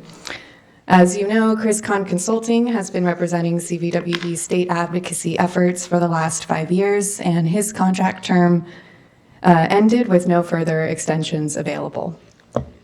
CVWD's procurement policy requires that we go back out to bid, and an RFP was released on Planet Bids on September 22nd. And it was also sent out to 55 lobbyists, and 9 reviewed the RFP. We received 2 proposals back, one from BB&K and the other from California Advocacy. A scoring committee was assembled of 5 individuals who would interact with our state lobbyist in some capacity. And after scoring each of the firms, BB&K was ranked first, as well as the preferred selection by the committee. As mentioned, if awarded, we'd be working with Cyrus Devers. I'll let him perhaps give a little bit of his bio if you'd like, but he's about nearly 20 years of lobbying experience with an additional 10 years of working up in Sacramento. Also attached in your staff report is a register of proposals, listing also the amount of each proposals. And that concludes my staff report. Happy to answer any questions and also let Cyrus introduce himself. Sure. We'll allow Cyrus to say a few words in a few minutes, but I guess for me, the one just general question was if you have a feeling or a sense of why we only received 2 proposals. I think in the past, last time we did this, we had a little bit more than that. I don't know if it was just something that we, I don't know. I don't know the answer, but just wondering what your sense was on that. The second thing is, I haven't interacted a lot with Cyrus, but I do recall that he was involved at least at some point with helping us secure a meeting. I think I think it was with the governor's office, but I don't recall if it was related to the Salton Sea or it was related to Chromium-6. But it might have been Chromium-6. I think maybe you were working with Adan and that group of probably the City of Needles and City of the 29 Palms, the water district. But I think that's about the interaction that we had. But certainly looking forward to hearing more about your experience and kind of your thoughts on how to handle Sacramento. Those are my kind of short comments. Did Kahn, he didn't even put a bid in? He did not submit. It's our understanding that Chris felt that the district was looking to go in a different direction. The RFP that we released, it included Sacramento advocacy in terms of legislation, but also we put a larger emphasis on regulatory. As a result of pending regulations that we expect, Chromium-6, but as well as new policies regarding making conservation a California way of life. And so we also wanted to interact quite a bit with the State Water Resources Control Board and Department of Water Resources in addition to our legislative efforts. How much was the contract that we signed with Con for the last 5 years? It was at 7,500 retainer per month. So I could do the math on that really fast. Got an electric device here. 1 moment, let me just calculate that. So it was 90,000. Correct. Yes. And to follow up on that, thank you for bringing up that point, because it reminded me that was kind of something that we wanted to emphasize, was just our need to interact with the water agencies. We've obviously been doing a lot of work with staff, with SRF loans, consolidation projects. We're involved with SAFER. And so we certainly have a lot of involvement with those agencies. So that's something that I'd really like to hear from you, Cyrus, is your experience, not just with the legislation, but with those water bodies as well. So if you could, anybody else wants to kind of do some introductory remarks, or so I think we're ready for Cyrus, if you want to say a few words. Thank you. Again, my name is Cyrus Evers with Best Western Krieger, and BB&K recruited me back in 2015 to start a state advocacy program, and they did it with a mind of fulfilling a niche that was perhaps not addressed, and that is really complex clients that have a broad range of issues. There's a number of large-scale lobbying firms that will do kind of general lobbying, but we felt that there was niche there to represent clients that really had involved issues that crossed several different jurisdictional boundaries. And CBWD is kind of spot on for the client that we envisioned back in 2015. I can tell you that your RFP did scare away a few lobbyists. So you guys are a big, complex client. In fact, I was chatting with Scott, I could only come up with about 2 issues that you guys aren't involved in the area of water policy. You don't have a reservoir and a dam, so there's that. You don't have non-point source pollution, but you have about every other issue that touches upon water policy. And there are lobbyists that just aren't up for that. That, of course, is, BB&K, since we're a law firm and a large law firm, you're our target audience. So I was real excited when your RFP came out, and we're really excited to represent CBWD. And this kind of brings me back to my roots when I started back in '95. I actually cut my teeth in water policy on the IID San Diego water transfer. That was my introduction to water. So my very first experience in water was from this region. And I actually started taking classes in law school because of that experience, and ended up developing a focus on natural resources. So really, I feel like I'm kind of coming home to a certain extent. So with that, let me just say I'm really pleased to be here again. I really think you guys are going to be our flagship client, and I'm looking forward to it. I'm happy to answer any questions you might have. Thank you. How many other water districts do you have? Retail or wholesale? So I have 1 wholesale client, and then I have 4 other retail clients. Okay. You would be my largest retail client. And they're in California? Oh yeah, all Southern California. Yeah, the lobbying business is kind of territorial. As a result, every client I take, there's a whole universe of clients I then cannot take. Right. So That's what I was getting at. Yeah. I did pick up the phone and called Assemblymember Garcia and said, hey, what do you have to say about Cyrus? And he said good things about you. So, that's someone that we work with a lot in Sacramento. Mm-hmm. So certainly it's important for us to make sure that there's some good relationships there. So I was happy to hear what he had to say. So, You did your homework. Well, I had to call someone up there. So anyways, I don't have any other questions. Any questions from President Powell or Director Nelson? Yeah, I've got a question, Cyrus. Could you describe your role in the QSA transfer and what responsibilities and areas of concern that you dealt with there? Oh, God, when that first, I was kind of a small wheel when that first issue hit the road. So I have not yet had, as a lobbyist, I've not had a client that was directly involved or asked me to engage on that. Of course, it's, I know involved in water policy, it has to be, follow it, be interested in it.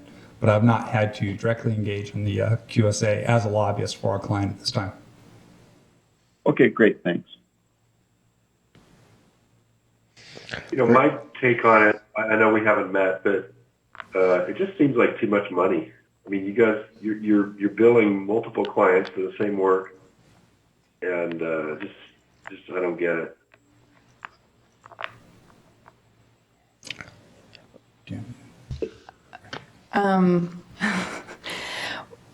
Well, so I know that currently PB&K has multiple water clients, as Cyrus mentioned.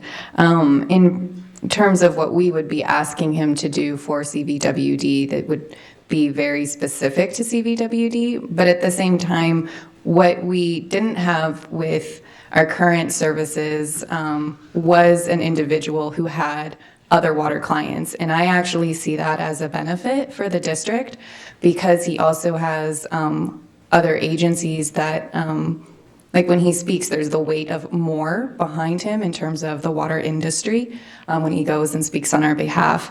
In terms of cost, BB&K was significantly lower than our other submittal, and he's actually lower than our current contract with ChrisCon as well. So in terms of that, there'd actually be some savings there for the district monthly.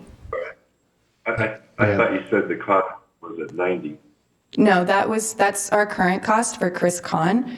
This proposal with Best Best and Krieger would be at $156,000 for a 2-year contract, so it's about $6,500 a month instead of $7,500. Good point, and I think the other one was around 120, right? The other proposal. So that's for 2 years. That's for I thought that was for 1 year. the 90,000. I thought it was.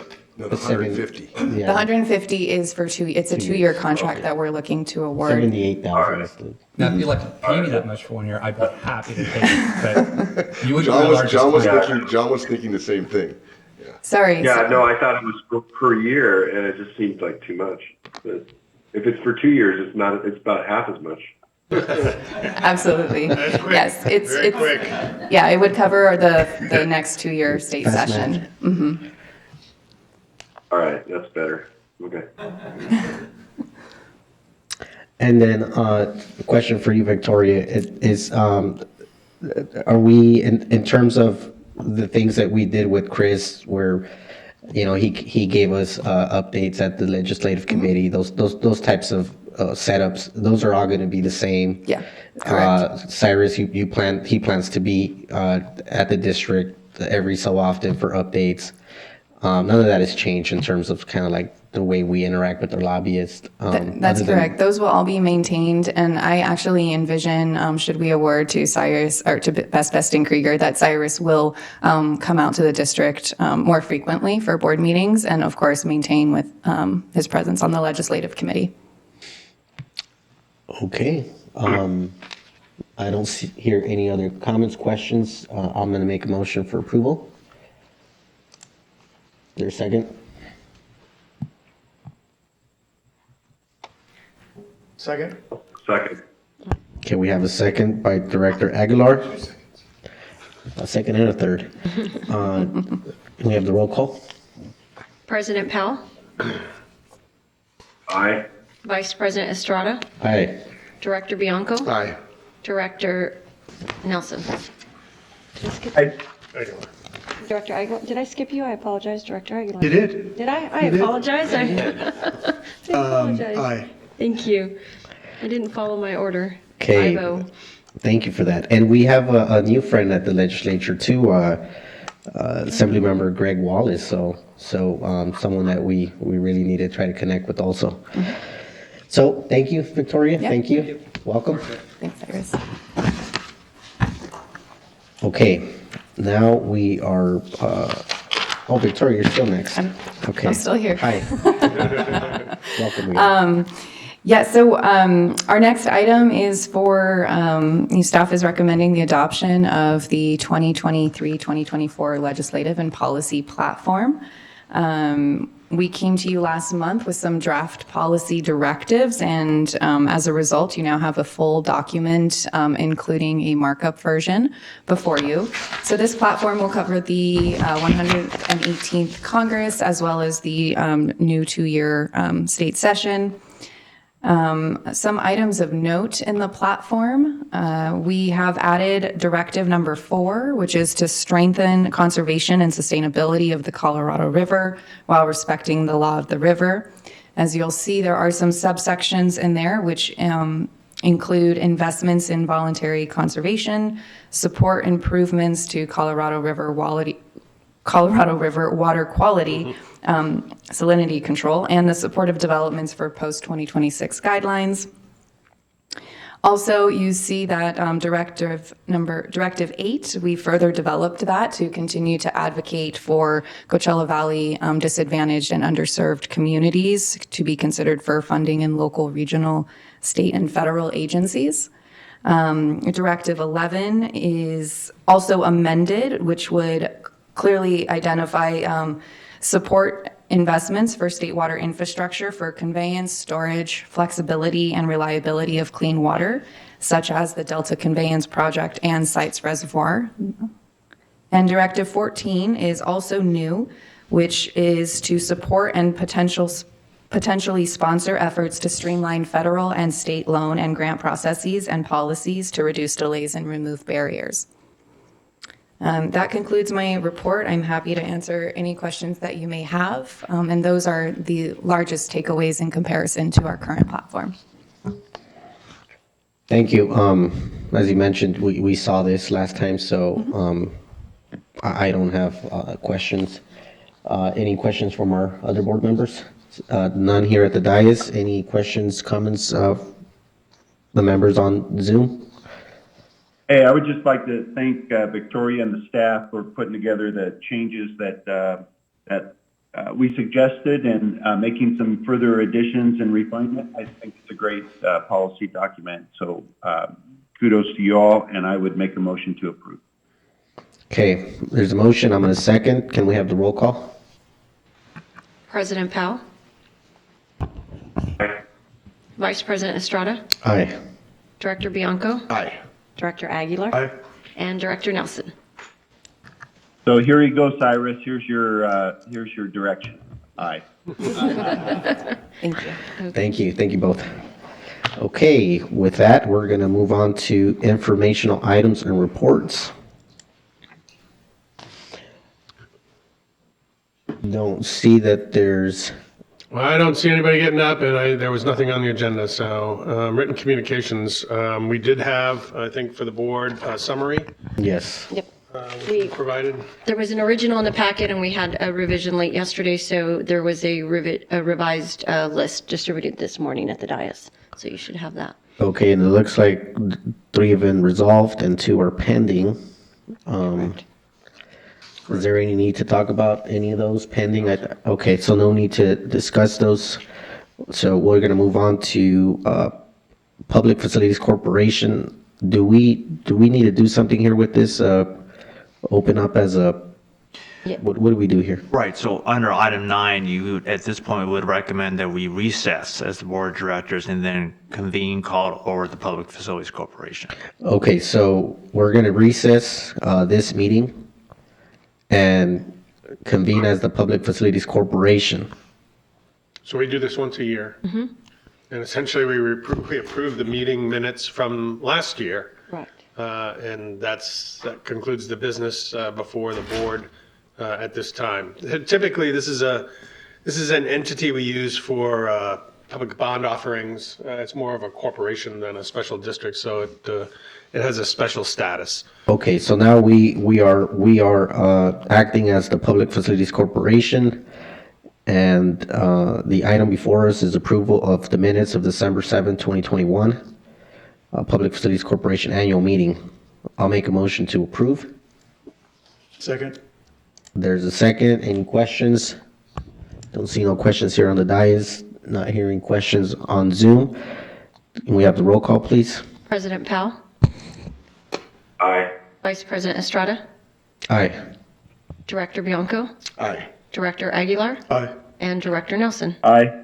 Thank you. Passes. Okay, thank you for that. Now we will adjourn as the Public Facilities Corporation, and we are now reconvening as the Board of Directors for the Coachella Valley Water District. So our agenda item next is 11. So we are going to have 4 comments and a request for future agenda items. We'll start off with Director Aguilar. Thank you, Vice President Estrada. I would just briefly mention that I appreciate the support that I received in getting elected to the board for a full 4-year term. I'm looking forward to working with all of you. We have a great board and an awesome team, and I think it'll be a really productive 4 years. So thank you. Thank you and congratulations. Thank you. Yeah, congratulations. Thanks. No. Director Bianco, no comments from Director Bianco. Director Nelson. Hey, thank you, Vice President Estrada. Director Aguilar, congratulations on your confirmation of the certification of the election and another 4 years on the board, and look forward to working with you. Thank you. So as usual, when there's a big storm, I like to talk about what happened. And so this last weekend, we had a great storm in the State Water Project area. It moved the snow water equivalents up to 223% of normal from 113%. So it was a great storm. With that said, the next 2 weeks look pretty dry up there. The saving grace, though, it seems like it's pretty cold, so maybe the snow will stick around for us through April. The Colorado River didn't fare quite so well, but did get some snow up there. It's sitting at about 116% of normal. And last I checked, Mammoth, which is LADWP area, it's about 116% of normal, but that's without this latest storm. So I think it's going to be up in the 200s as well. So that's those are my comments. Looking forward to a wetter and snowier season. I'm here in Las Vegas already. We have a 7 Basin States meeting today, and look forward to the conference this week, and I'm sure I'll see you all there. So with that said, that concludes my comments. Thank you, Director Nelson. President Powell? Yeah, thank you. Yeah, sorry I couldn't be there with you guys. I'm kind of dealing with this lingering upper respiratory problem. I don't know what it is, but I may not make it to Crua this go around. I'm gonna make the call at 2 p.m. today. So You look good to me. You look fine. You look fine in the video. Yeah, I look fine because I'm not sitting next to you. You'd be probably worried. But anyways, yeah, definitely, Director Aguilar, congratulations. And thank you, Peter, for making it rain and snow. And have a good trip to Crua if I don't make it. You guys are in good, we're all in good hands over there. All right. Thank you. Same. Congratulations, Director Aguilar. It's been a pleasure to have you here these last few years, and looking forward to working together the next 4 years. I had an easy re-election, so I'm happy for that. Hopefully it keeps happening. And congratulations to you, John, as well. You had an easy one. I did have the pleasure of attending the swearing in of Assemblymember Garcia last Monday. I was in Sacramento to welcome him and the new legislation. Was able to chat with a few folks. There was a deal that was cut for the speaker, the assembly speaker. So Speaker Anthony Rendon will continue to be the speaker until the end of the fiscal year. And as soon as that finishes in June 30th, the next speaker has been chosen, and that would be Robert Rivas, Assemblymember Robert Rivas, which we've also had the pleasure to work with and meet. Which you met him. He was here at the golf tournament for Assemblymember Garcia, so he will be the next speaker in a few months. Other than that, I just want to make a general comment. I don't know that it needs to be a future agenda item. Maybe it does for informational purposes, but I did become aware a few weeks ago through the grapevine that there is some momentum at the district to kind of do away with our traditional Christmas employee recognition dinner.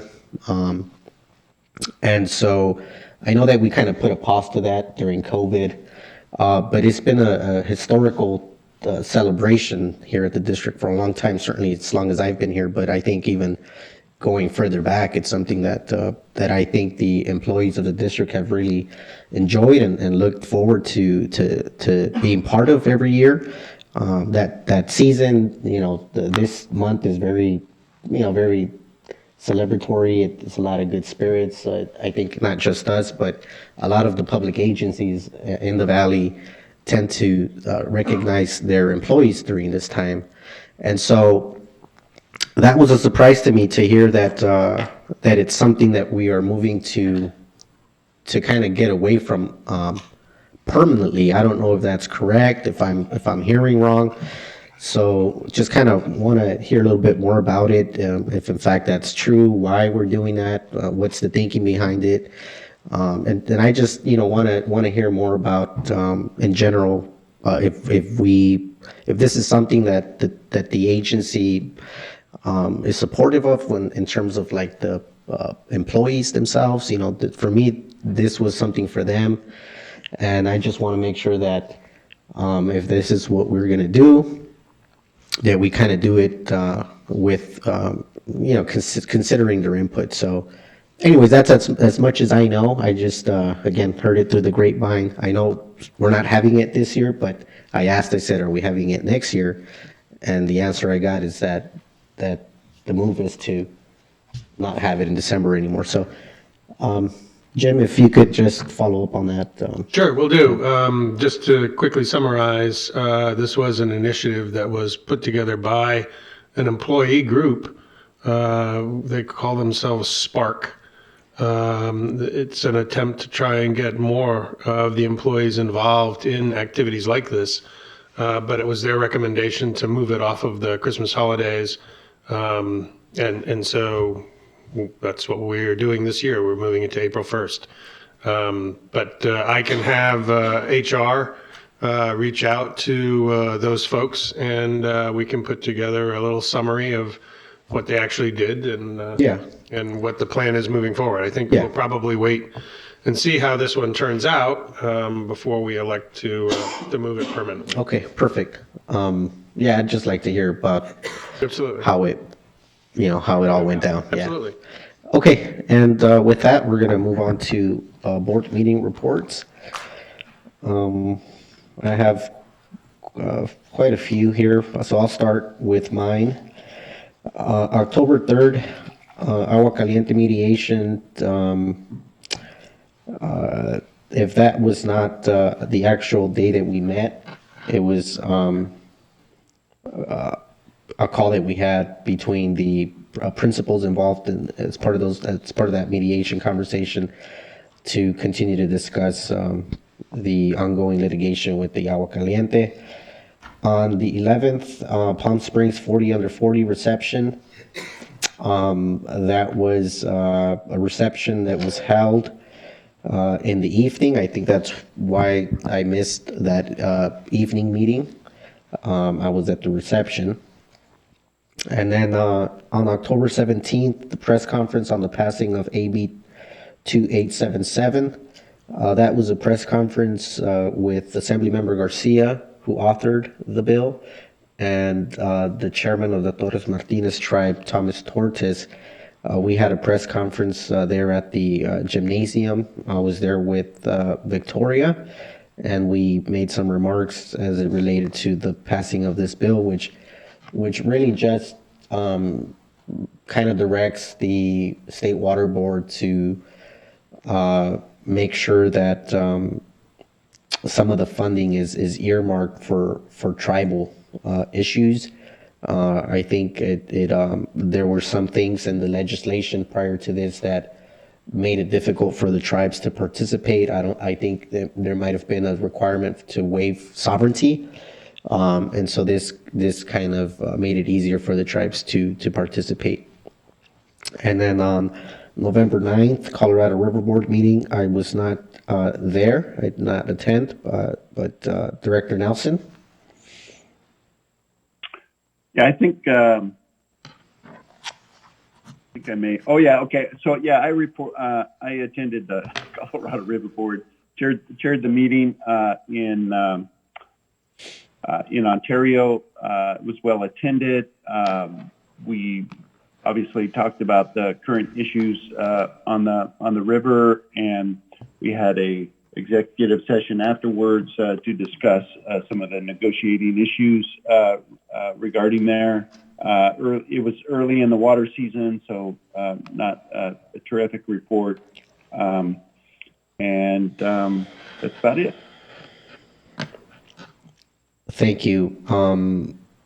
November 10th, there was a call between the USBR, CNRA, CBWD, IID, Coordinated Salt and Sea Mitigation Call. Director Nelson, you were there. I was also there. Director Bianco, I'm not sure if you were there. You might have been there. No? Okay. So... this was a call regarding some of the language in the letter that the commitment letter that came out from the USBR later in the month, and this was discussing. The districts were discussing with USBR and CNRA some of the language in the commitment letter, which eventually came out later in the month, and you might have another meeting to report on that. But it was a letter that went out that committed a few $1 million to the process at the sea, and then a commitment of $225 million to the sea contingent upon conserved water in the area by IID and CBWD. Thank you. And I'm sorry, I was not at this meeting. I was at a separate meeting.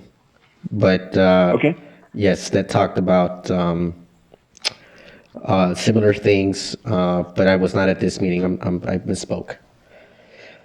On November 16th, Director Powell and Director Nelson, Coachella Valley Irrigated Lands Coalition Board meeting. I believe I dialed into that one. But yeah, we're still trying to figure out who's in and who's not in, and majority of irrigated acres are members of the coalition, and we're just trying to. There's a couple gaps out there we're trying to identify, but the rest of it was pretty, as I recall, pretty standard meeting.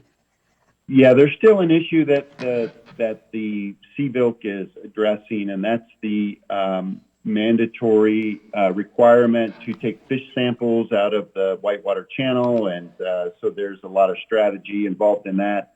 One is that you can't go get fish samples if you're going to entrain endangered species such as the pupfish, and so the CBILC can't get a permit from the Fish and Wildlife, and so it's a battle of the bureaucracies, and so the coalition's trying to navigate around that.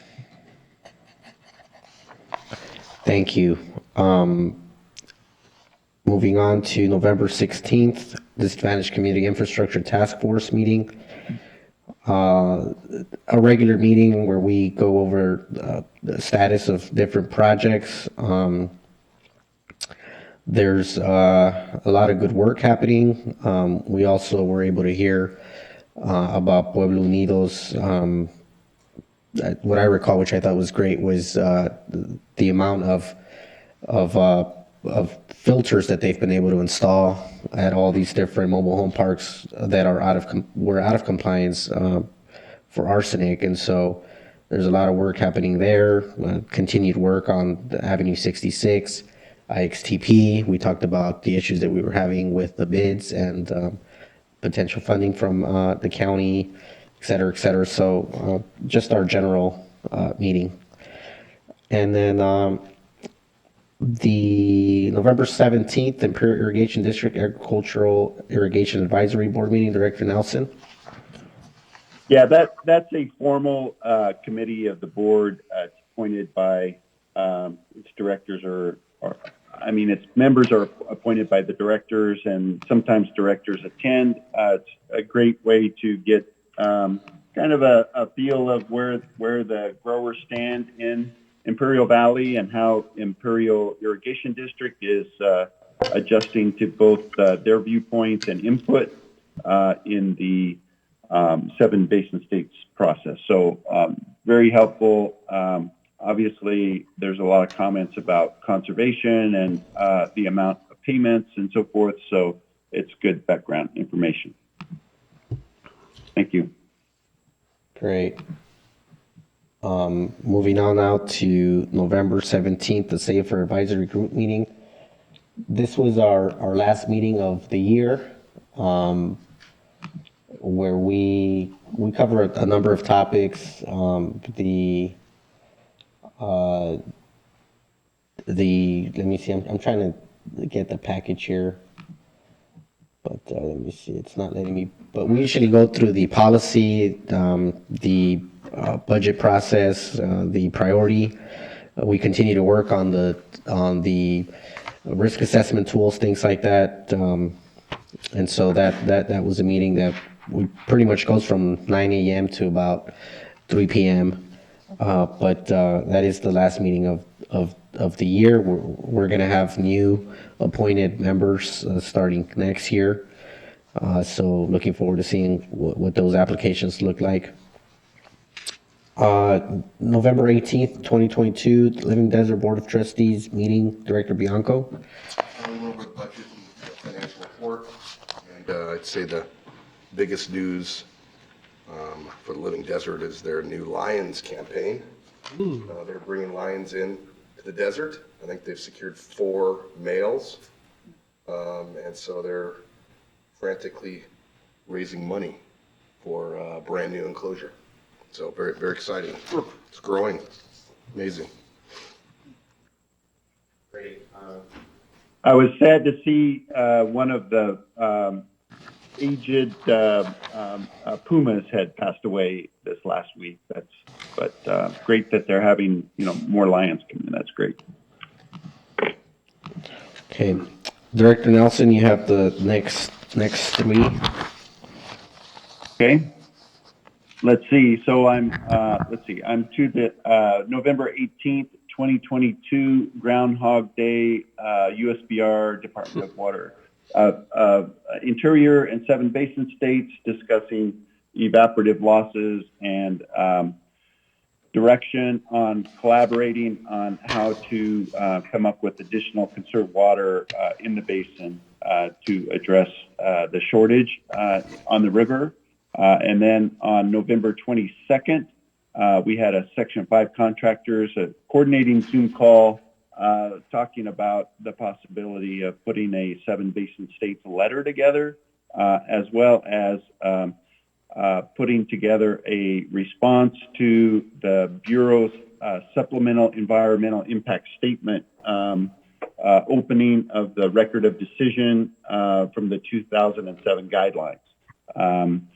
So there's a scoping letter out, or a scoping process out, and all the agencies are responding. I don't know if CBWD is going to respond on its own, but there's an attempt to get a California letter out there as well as 7 Basin States letter. And I do know that Imperial and Metropolitan will be providing comments on that process.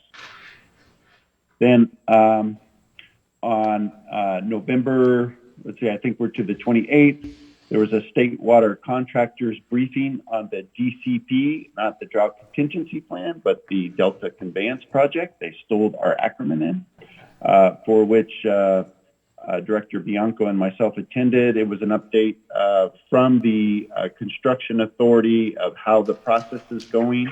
There's currently a environmental impact statement, EIS, out on the street that has the ability to put comments in. And so there was a report on that. And Anthony, I thought you had some very good questions about, you know, are we going to be able to build this, and how much is it going to cost us?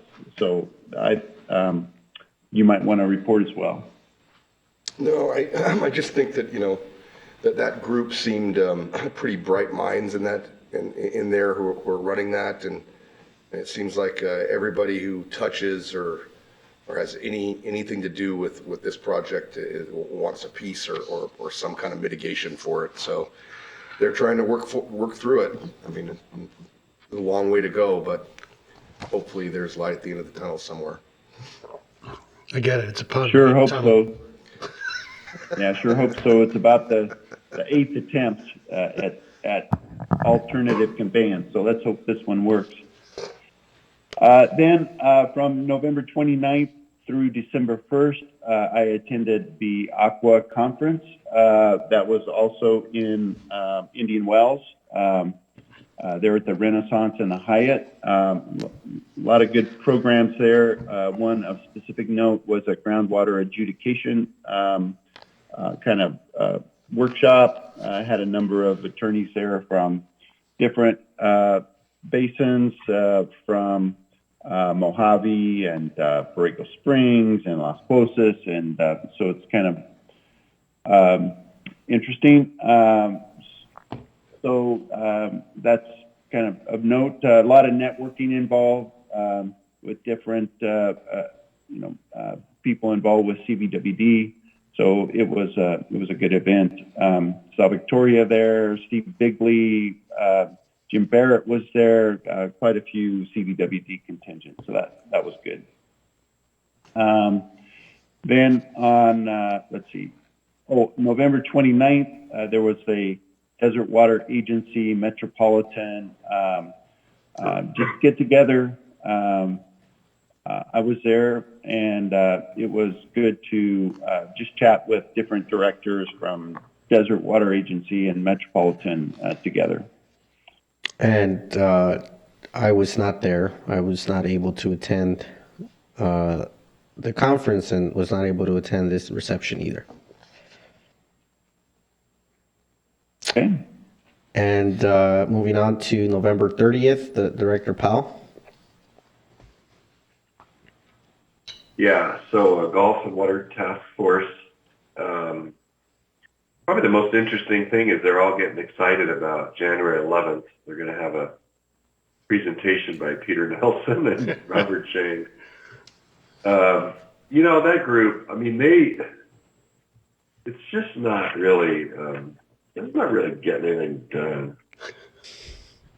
I might stop going. You know, it's a little disappointing.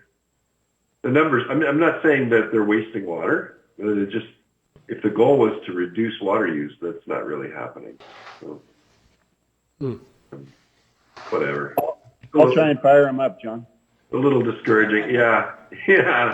They'll be there. They'll be listening. All right. Scare them a little, huh? I will.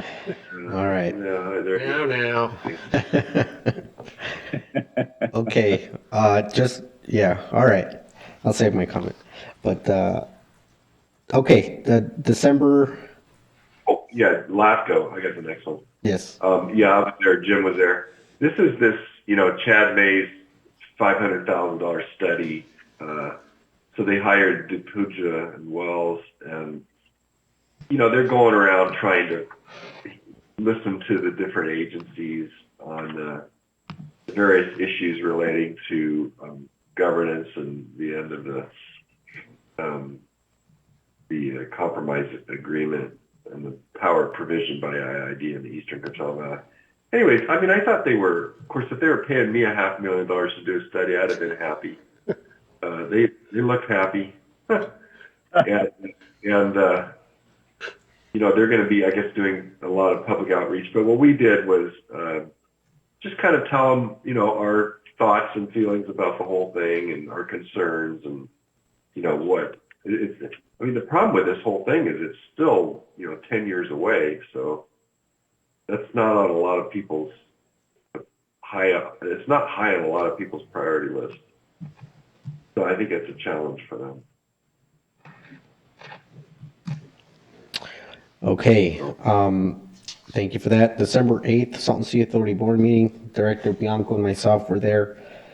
Long meeting, a lot of comments related to the agreement that was signed by several water agencies related to mitigation on Salton Sea impacts. There was a lot of public comment by the public and certainly a lot of comments by the Salton Sea Authority directors.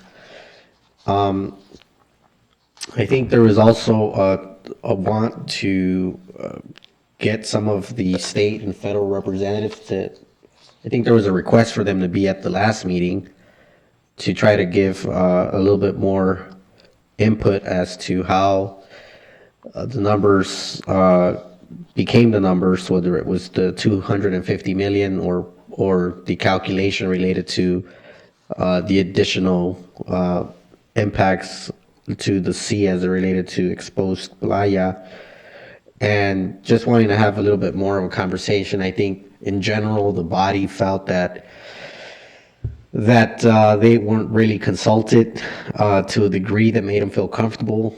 I think that was kind of a unanimous sentiment that I heard from a lot of the folks that made comment from the dais. And so I think the request is still out there to continue to ask that the state be at the next meeting for purposes of kind of having that conversation. And that was kind of the bulk of the meeting was really centered around that topic. So Director Bianco, anything to add? No further comments.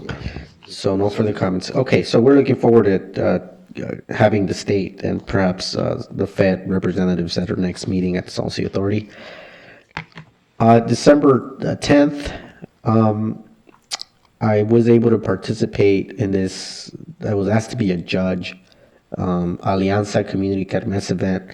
This is an event that this group has put on for several years now. As you might not recognize the name Alianza, but they used to be Building Healthy Communities, which Sylvia Paz has kind of spearheaded, and then I think they might have had a grant or some sort of endowment that allowed them to function as building healthy communities, but have then since kind of transitioned to this new name, Alianza.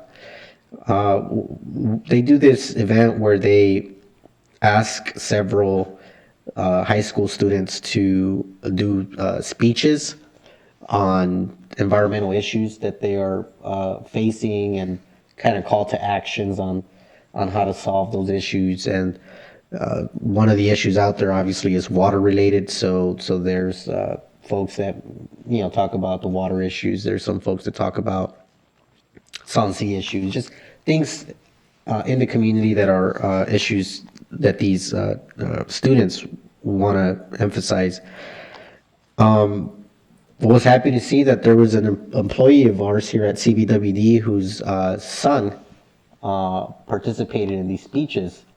But he's from Palm Desert. I think most of the students were from Coachella Valley High School, Desert Mirage. But this young student was from Palm Desert. He's from our sanitation. He's in the sanitation engineering team. I don't recall his name, but he works with Armando. What? Yeah, I'm gonna butcher the name, but I'll find out later. But anyways, his kid was there and he got first prize. He got first prize. His topic was on financial literacy, which I thought was very interesting. Everybody else was talking about school fights. I mean, there was a very impactful one. There was this young lady who opened up her speech, and her speech was because you had to grade them on an opening and a closer. She opened up the speech with a video of a young lady getting beat up at school, and this young student's she's getting thrown around, and she says, "That's me on that video.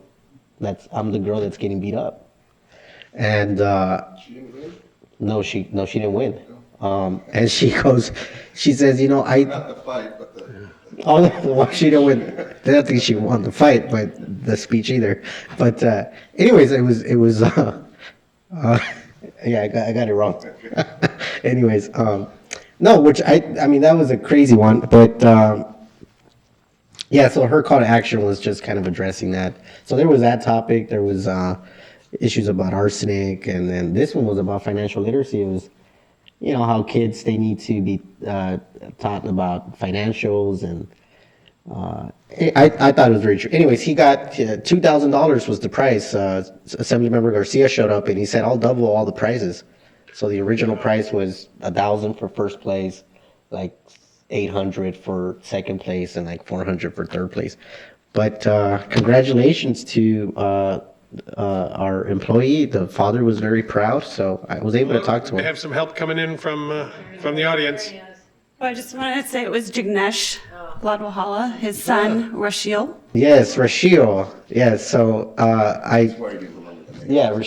Yeah, so I was able to meet him and his wife and their son, and very, very bright young man, and good kid. Okay, so next meeting, December 12th, California Farm Water Coalition, Director Nelson. Yeah, that was a Zoom meeting. We approved a budget for 2023, as well as a staffing position for social media director. Had a lot of good comments about the educational information that coalition is providing. Earlier in the year, there was a Wall Street Journal ad, and got a lot of traffic on coalition websites. Subsequent to that, there was some more information put together to kind of use that ad as a kind of a springboard. And some of the information I thought was pretty pertinent and interesting to the state of California water supply. In 2021, because of the low state water project allocation, there were over 500,000 acres fallowed in the Central Valley, with a loss of nearly 15,000 jobs and a $3.9 billion impact to the state of California. In 2022, with another 5% allocation on the state water project, the farmland fallowing went from just over 563,000, up to 752,000 acres of farmland fallowed in the Central Valley, which lost over 19,000 jobs at an economic negative impact of 5.3 billion. And so these were numbers that were put together by University of California. And so it's just insightful to have that information and to think about the Colorado River situation and how reduction of supplies may be hitting the Southwest on the Colorado as well. So certainly tremendous economic impact, and I appreciate the California Farm Water Coalition for its work. I know I've been getting quite a bit of information to share here at the CRUA this week. And I know that they're supplying some other districts with that information as well. So good meeting. Thank you. Next meeting, December 12th, DBBA board meeting. President Powell. Yes. Yeah, I was on that Zoom. That was yesterday, and pretty standard fare. I'd say nothing unusual to report there. Great. Any other meetings not listed that would like to report on? I had a couple on December 5th. The 7 basin states got back together again to discuss the potential of a 7 basin states letter to SEIS and for the supplemental environmental impact study. That was a lot of discussion around that, as well as a CRUA. So that was on 12/5. On 12/8, I had a meeting with my fellow panelists to get ready for CRUA. Jeff Keitlinger will be our moderator. I think you all recognize Jeff's name. So it was a good preparatory meeting for that as well. And then on December 9th, I met individually with Mike Wade via Zoom to talk about the nominating committee for the coalition board. We have 2 different directors who are retiring, Dan Bink and also Gene Lundquist. Gene Lundquist is a board member from the Kern County Water Agency, I think a founding member of the California Farm Water Coalition Board. So big news there, as well as some of these CRUA issues. So that completes my additional meeting reports. Any additional meetings? None here at the dais. President Powell? No. No. I have some additional meetings. Let me see. On 11th, 9th, we had a preparation call between members of the Salton Sea Authority. Vice President Santillanes was there from Torres Martinez Tribe. Supervisor Blancarte from Imperial, who's now the chair of the Salton Sea Authority, myself. This was a preparation call for a meeting that we had the next day on the 10th. The meeting was with Secretary Crowfoot and Commissioner Tootin. I believe, Jim, you were on that call. Peter, you might have been on that call, I don't recall. But it was all centered around the continued conversations about mitigation efforts, just kind of the conversation that we had when we were in Ontario related to making sure that the Salton Sea impacts were mitigated or are mitigated. So that was on 11/9th was the prep call. On 11/10 was the actual call.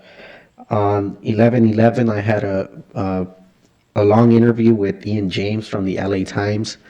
I haven't seen the article, so I don't know what happened to it, but it was a lengthy conversation, and it was right after our approval of the proposals that came to the board related to our proposals to conserve water. One was what we were going to do for 2022, and then the other was for that 3-year commitment. And so we talked about, different issues related to that. And so, but I haven't seen the article. And then on 11/21, we had a conversation with a call with the staff. Carrie Oliphant was there, and I believe David Wilson was on that call with the supervisor's office in preparation for a visit by Antonio Villaraigosa, who was LA's previous mayor. He was also Speaker of the Assembly in the legislature, and now he's been appointed by the governor as California's infrastructure advisor. So there's a lot of money that's out there right now, and I think the goal here is to try to have California leverage their own budget to draw down federal funds. So they have a focus. I think the focus is what I heard was transportation, broadband, and a water infrastructure. I don't recall if there was a second one. So we, that was on that day, on the 21st, we had a call to prep for that tour. The tour was specifically in the Eastern Coachella Valley. And then the actual tour happened last Wednesday. It was a small private tour. Jim, I think you were part of the morning conversation. Sure. I saw you there, but right after that meeting, there was a tour that was attended by Supervisor Perez, his staff, Antonio Villaraigosa, some of his staff, and Carrie and I. And we had a number of stops. We went to go look at their bridge project on Airport, which also allowed them to see our project on that thermal drop, that lining of the storm channel that we're working on, kind of helping increase the capacity of water moving through there. We did talk about that kind of having an impact on the FEMA map that was revised. Now everybody there needs to have flood insurance or elevate the pads if they want to do new construction. We talked about the IXTP plant. Possibly, maybe they can provide some funding for that, which you just heard about today. And then, we talked about just the general projects that we have in the area and how they're all tied to housing, and, it creates a lot of regional benefits. So, I don't know, was the plan, Carrie, that we would follow up with them and give them more information on projects? I know they specifically wanted information on the IXTP maybe, but is there anything you wanted to add about that? No? Jim, I know you made comments related to some stuff, but anything else that I missed? Yes, sir. Just quickly, I did provide Priscilla Chang a copy of the section in the GM report, GM activities report, about our grants and loans. So she is aware of what grants have been received, awarded, and which ones we're still chasing. So, it's just the table that's in there, which is enough for her to follow up on, or at least get started on. Mm-hmm. And I know, Carrie, you were having a long conversation with her about just her involvement with the SRF program and the state water board. So it did seem like there was a lot of interest on their part to continue to get a sense of what our needs are. So thank you, Carrie, for helping me with that and making yourself available for that tour. And those are my meetings. And if there are no other meetings, can we have a motion for the approval of the per diem? Move approval. Second. Can we have roll call? President Powell, Aye. Vice President Estrada, Aye. Director Bianco, Aye. Director Aguilar, Aye. and Director Nelson. Aye. Thank you. Moving on to report, General Manager. Yes, sir. Just quickly, as far as illnesses, there's been a lot of coverage in the press about all the respiratory problems, the flu, the cold, and of course, COVID. We don't track flu and cold, but we do have 6 qualifying cases right now, 6 folks off work, 5 qualifying and 1 direct contact. So it does seem like COVID is continuing to be present. About 70, if each one of our qualifying cases was only 1 case of COVID, we've had about 70% of our employees impacted. It's less than that because some people have had COVID more than once. There's a couple of things I signed since our last meeting. We did finalize the Salton Sea MOU, a commitment with the Department of Interior and also with the state and IID to allow the development of projects under the state's Salton Sea Management Plan. We discussed that with you, and we're not actually committing to any water. We're just committing that we won't obstruct or interfere with water the state might want to take from our agricultural drains or the stormwater channel. Yesterday, I signed a forbearance agreement and sent it off to Metropolitan to kind of close what seems to be the last remaining issue in our provision of about 9,000 acre feet to reclamation to preserve elevations in Lake Mead. It's not a lot of water, but as far as Commissioner Tootin was concerned, it actually does help because it's probably the only real deal they'll make this year. It comes under the 500 Plus plan, which is actually a partnership between reclamation and water agencies. One of the concerns that Metropolitan had was that they wanted to be explicitly clear that none of Met's funds would be used to pay for this 9,000 acres, which under the law of the river would fall to them as a junior California agency. So just trying to be helpful there. Lastly, if you have not yet had the chance to walk through the front lobby, I think Dan's folks have finished up the ballistics improvements. Matt Stone, George and Tim, I think they all did an excellent job. The finished detail work is very professional. It looks very, very nice out there. And then finally, happy holidays to you, yours, your family, staff, and anybody else who may be listening out there in the internet world. That's all I got, sir. Thank you, Council. And with the passage of time, I will also pass today, but also say happy holidays to everybody. Thank you. Thank you. And Department, don't see anybody coming up So we here. have one item for a closed session, and I understand that we'll be sending that stuff off to both Peter and John. Peter may not be able to attend because of other commitments he's got in Las Vegas, 7 Basin States meeting. Yep. So both, they should have received the calendar invite already for closed session. I don't think Director Nelson's joining. He's saying bye. Right. Okay, so we're going to move on to closed session. Thank you. Thank you all. Bye-bye.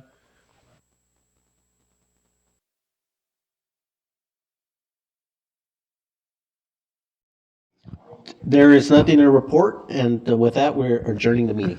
Thank you.